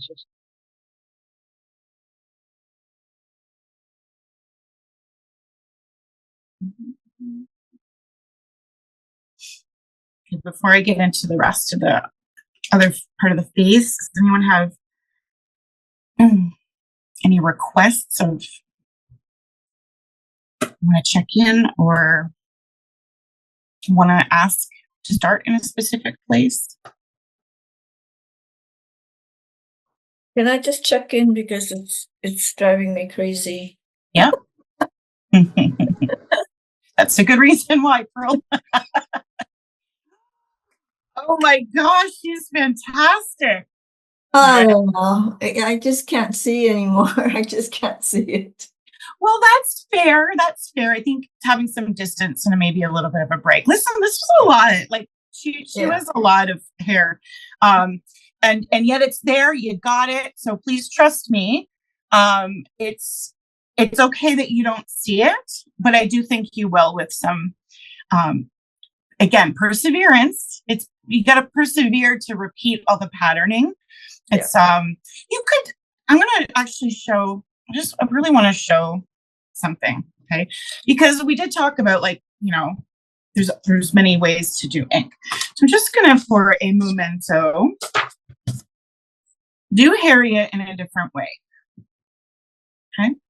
So I'll give you all a little break or you can continuously meditate.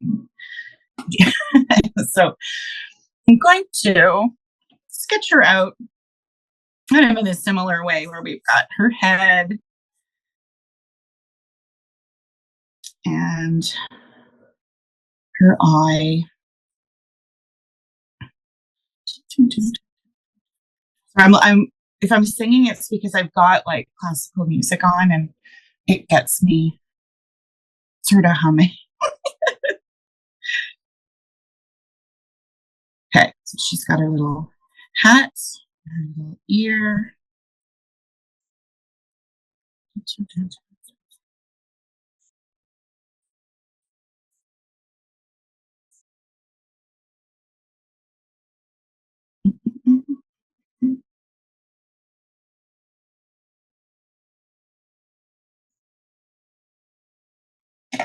Okay. Now I love this brush pen. It's my favorite. So I'd like to use it, but I'd also like to ask, is there another tool that you would, because this is a demo on demand. So if you want me to use brush and a pen, I will, or brush and ink, I can and I will. Just want to hear what you'd like. Sure, that brush and ink would be kind of neat.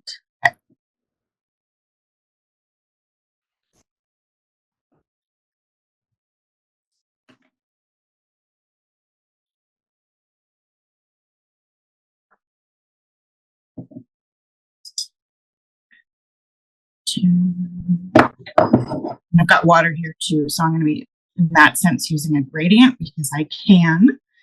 Okay. All right, I'm going to do this in 4 minutes. Okay. There you go. All right. Get the cat hair of the brush. It's always the first step.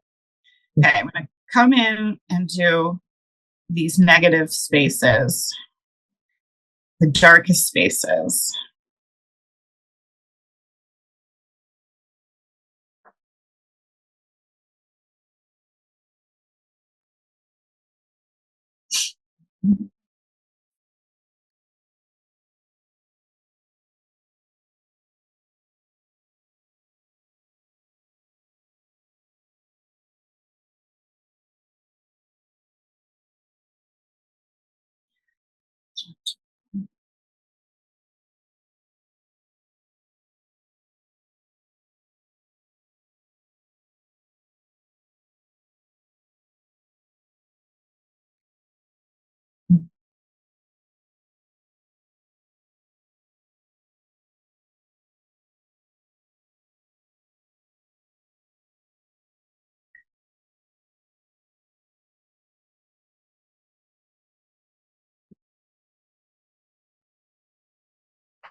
Sorry, I can't talk when I'm doing it. Yeah. I have 1 minute left.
She looks like a donkey. Yeah. I don't think she's wide enough. Anyway, that's okay. It is what it is. When you're doing something quick, it's not a big deal.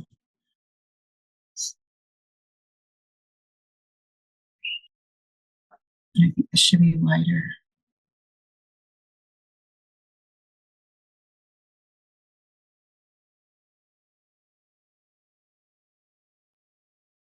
Mhm.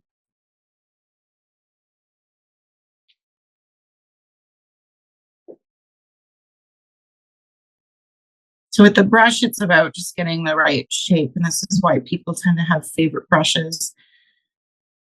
Because you can use the the side like that to come to a point. That's one of my favorite. I'm pretty sure I'm not alone in that.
And then I would go in and really refresh blacks, like where I'd like them to be. And in a drawing, like where the neck fades off, it would actually, this is where like Pearl, when you had the rock for Tater sort of breaking outside of a square. I really liked that. So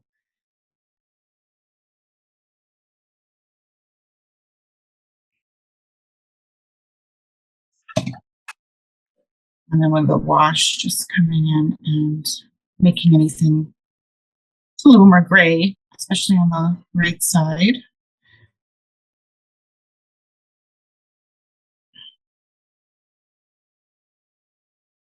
There, yeah. Wow. Yeah. 9 minutes. But so, you know, like I know it's not exactly the same, but it is. I mean, it's all the same strokes. Oh, sorry, I didn't have it to. It's all the same strokes. It's just, at least with the brush and then the water, you can easily get that gray tone. You can still bring that in into that one. You can absolutely bring that in, which I think would look really nice, because it's sort of spot on the tone, like the warmth of that ink I have. So yeah, I mean, and that's like it's a beautiful approach to do something really fast like that. I don't know, maybe next week, do you want to do like a whole bunch of fast creatures? Oh, that would be fun. That would be fun. Yeah. Done. Nice and loose. Less detail. Yes, okay, yeah. Let's I get mean, that. because sometimes when you do it fast, your brain is not really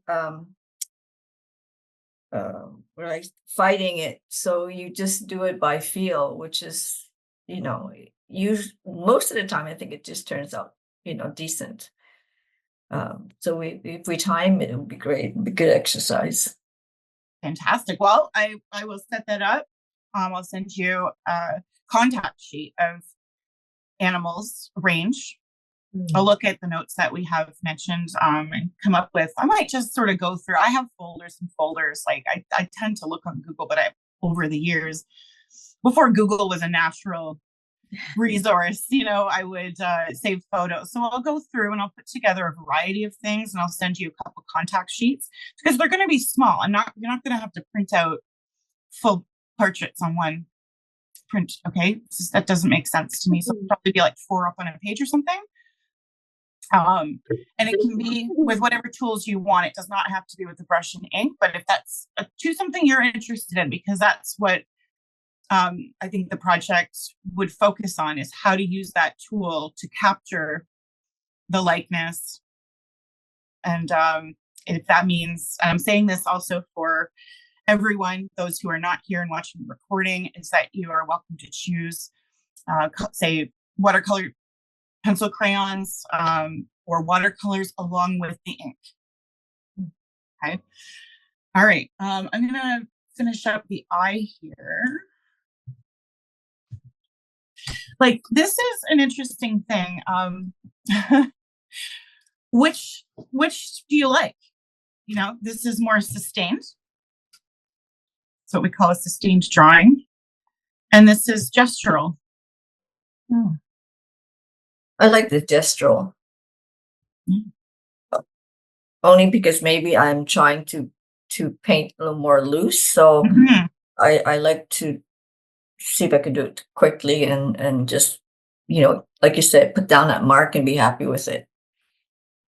Yeah, and this sustained is really neat too, just because there's so much detail in the fur direction, and you know, I've not done sustained before, so it's really nice to do. Seems to take so long, and then we're halfway through. Now we're a quarter way through, and then we have homework to do. It is. I do try to focus animal or like in a class one project, but there's been times where someone has said, hey, I don't have time to finish this. So next week I will put that also in the time, is that you can finish up anything. Like I'd like to finish Tater. I'm never going to finish him outside of class. Mhm. Too many other things happening. Yeah. So coming in, just doing this eye. Again, you have your reference. So I like having them both on the same screen, but when we're talking about detail here. Okay, so I'm going to put in that nice heavy brow.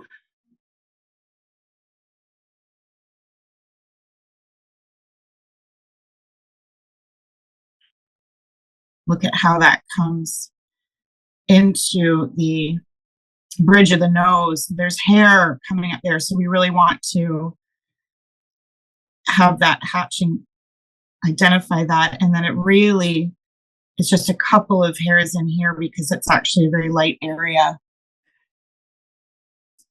And then we've got the cutie patootie eyelashes. You really just need a few. And then that's where there is a triangular shadow there. There is a triangular highlight there. Mhm.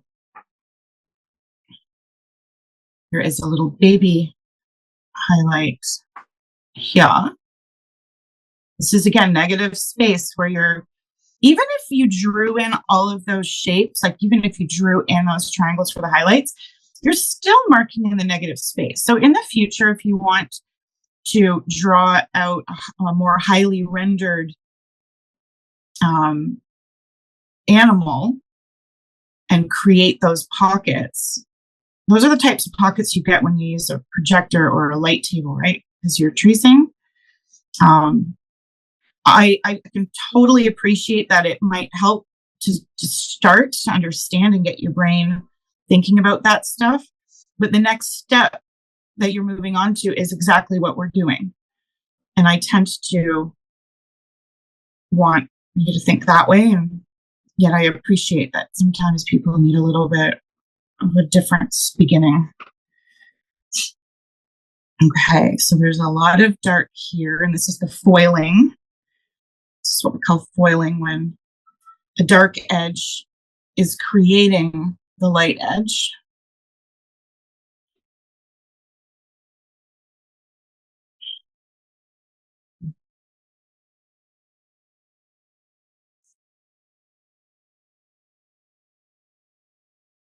My hand is actually telling me to stop, so I'm going to do what's just really important for this.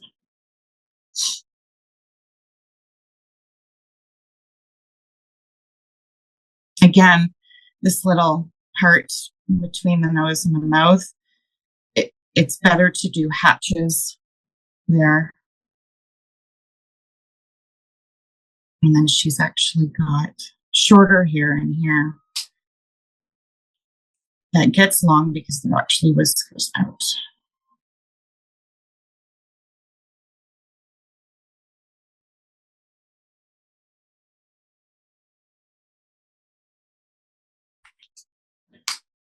And then those little dots that we talked about in here in the bridge.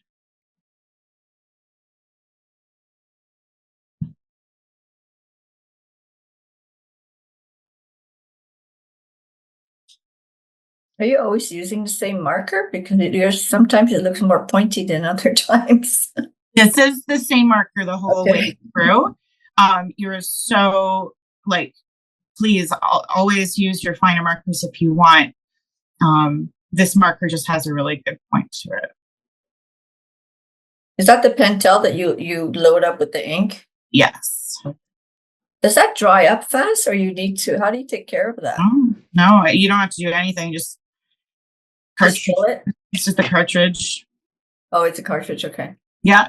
I've had this for a long time. So as long as you don't lose it. Oh, I see. I thought it was one. It's got a nice fiber here. I'll spread it out. It's got a nice fiber tip to it. Yeah. So you can kind of see, do you see that? Yeah. And like what I love about this is I can show you that to you and it still didn't ruin it. There are some other felt tips that if you press really hard, they actually get damaged so easily. I mean, and you should not abuse your stuff, but I find this it's very tough, can take a lot. And I appreciate that. And it's still around. I have a bit of a Murphy's Law curse that if I like something, it's discontinued. And that really upsets me. So the fact that this has still been, in production and it's used quite a lot by enough that they keep making it is just very nice. I had purchased one, but many years ago, but I'm just too scared to put the ink in. Oh, you say, do you have one? I do have one. Oh, time to break it out. And yeah, I think so. But the ink is not permanent, right? It's water soluble. I'm pretty sure it's, let's just, yeah, I'm pretty sure. Yeah. Permanent ink. Oh, says permanent. Okay. I'll have to find my cartridge. It's permanent. All right.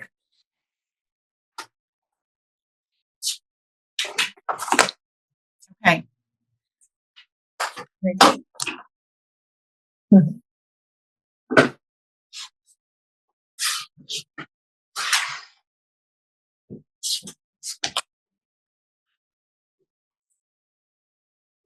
Oh, she's so cute. She makes me smile.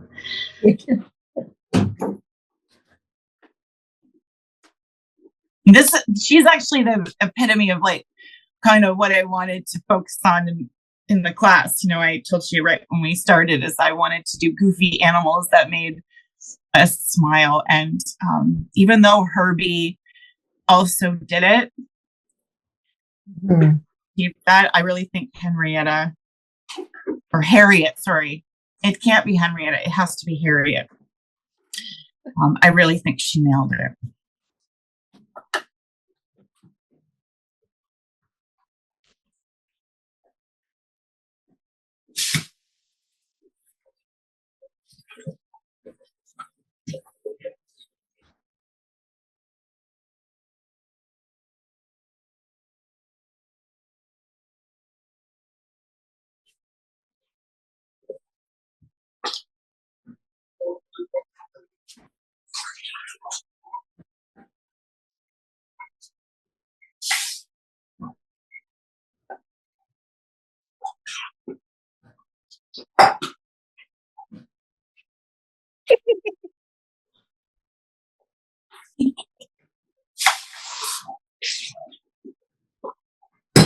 Happy Alpaca.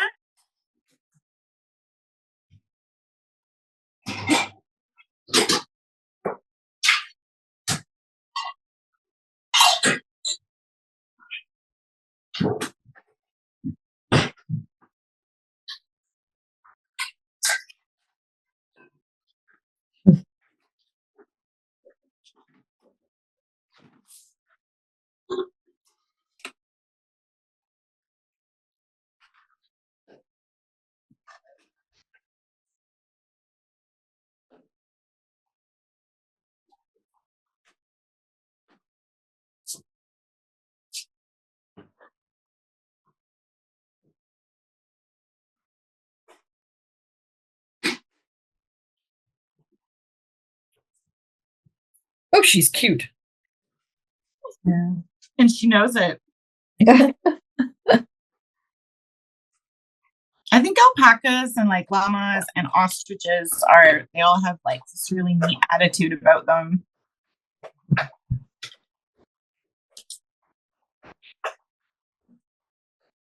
think it's almost bred into them. Yeah. Does anyone have a friend or know someone with an alpaca farm? I know there's some around the area where I am. Yeah.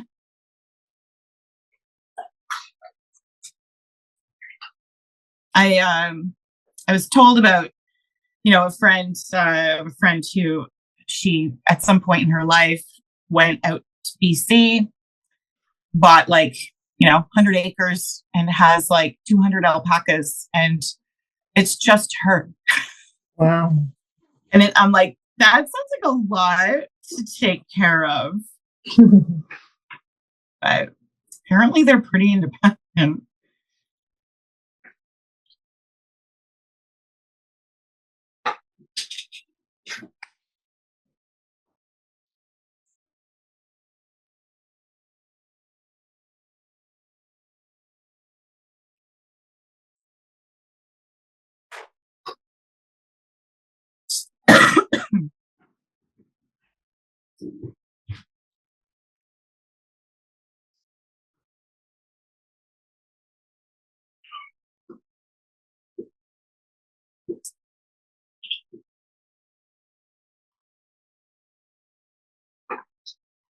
Oh, I missed a spot.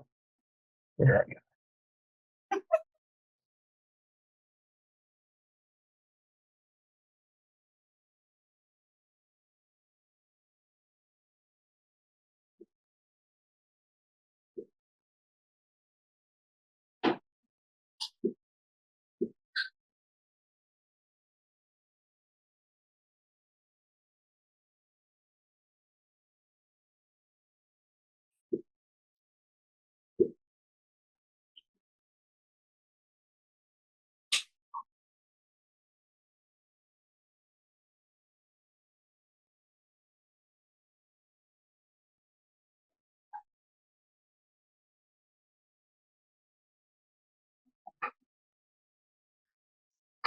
Her rough's actually pretty big, so I'm just actually extending it, and like, this might be worth a playback in the future. I know that not everyone looks back at the recordings, but just that you don't need to change too much other than, extending a couple of things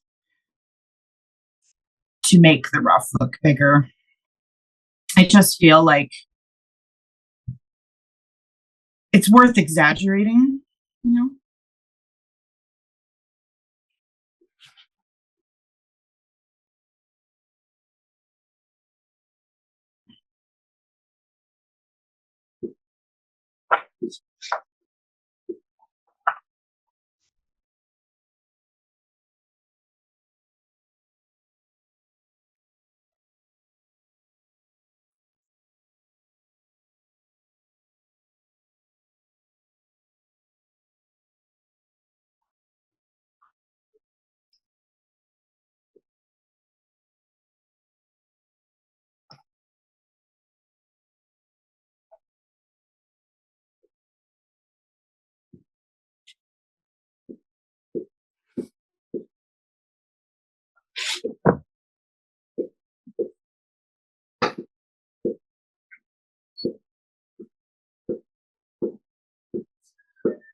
Okay.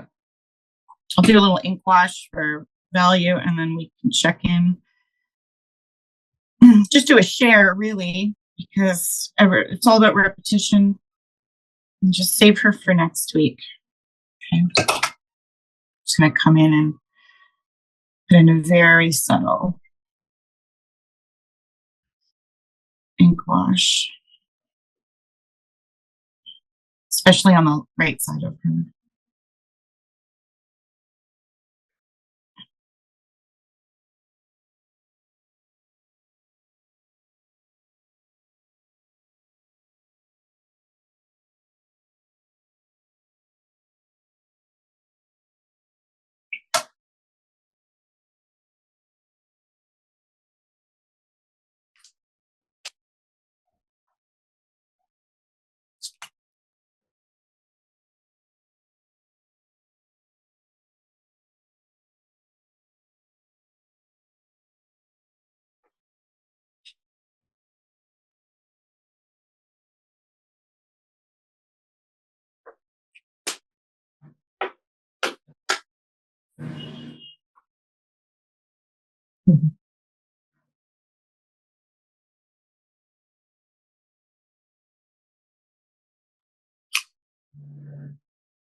All right, let's share what we've got.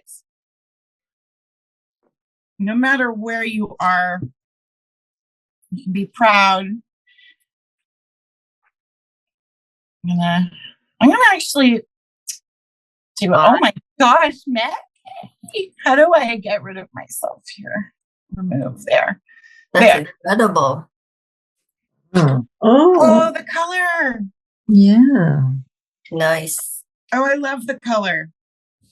That was great decision. Mm-hmm. That's just with ink and a brush. Yeah, it's my watercolor brushes. Oh, nice. Oh, great.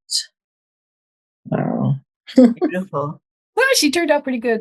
Yeah. You did. Very cute. I love her mouth. She did a great job in her mouth.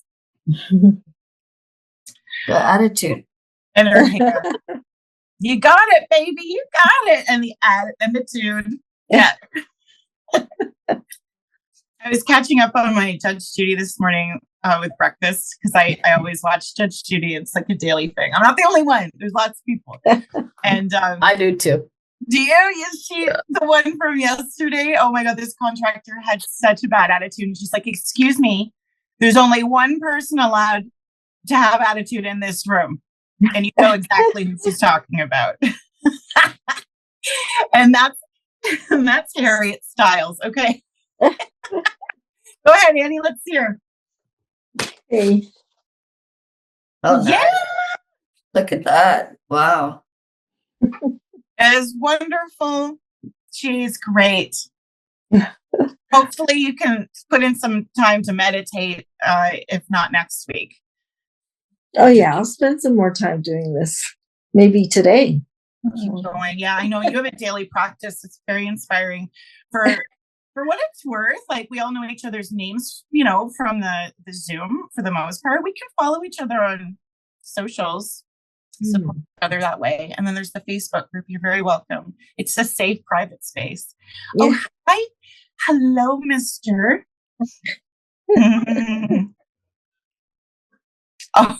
Oh, great. Very sweet. Oh, Curly. There. Great job in the face. Yeah.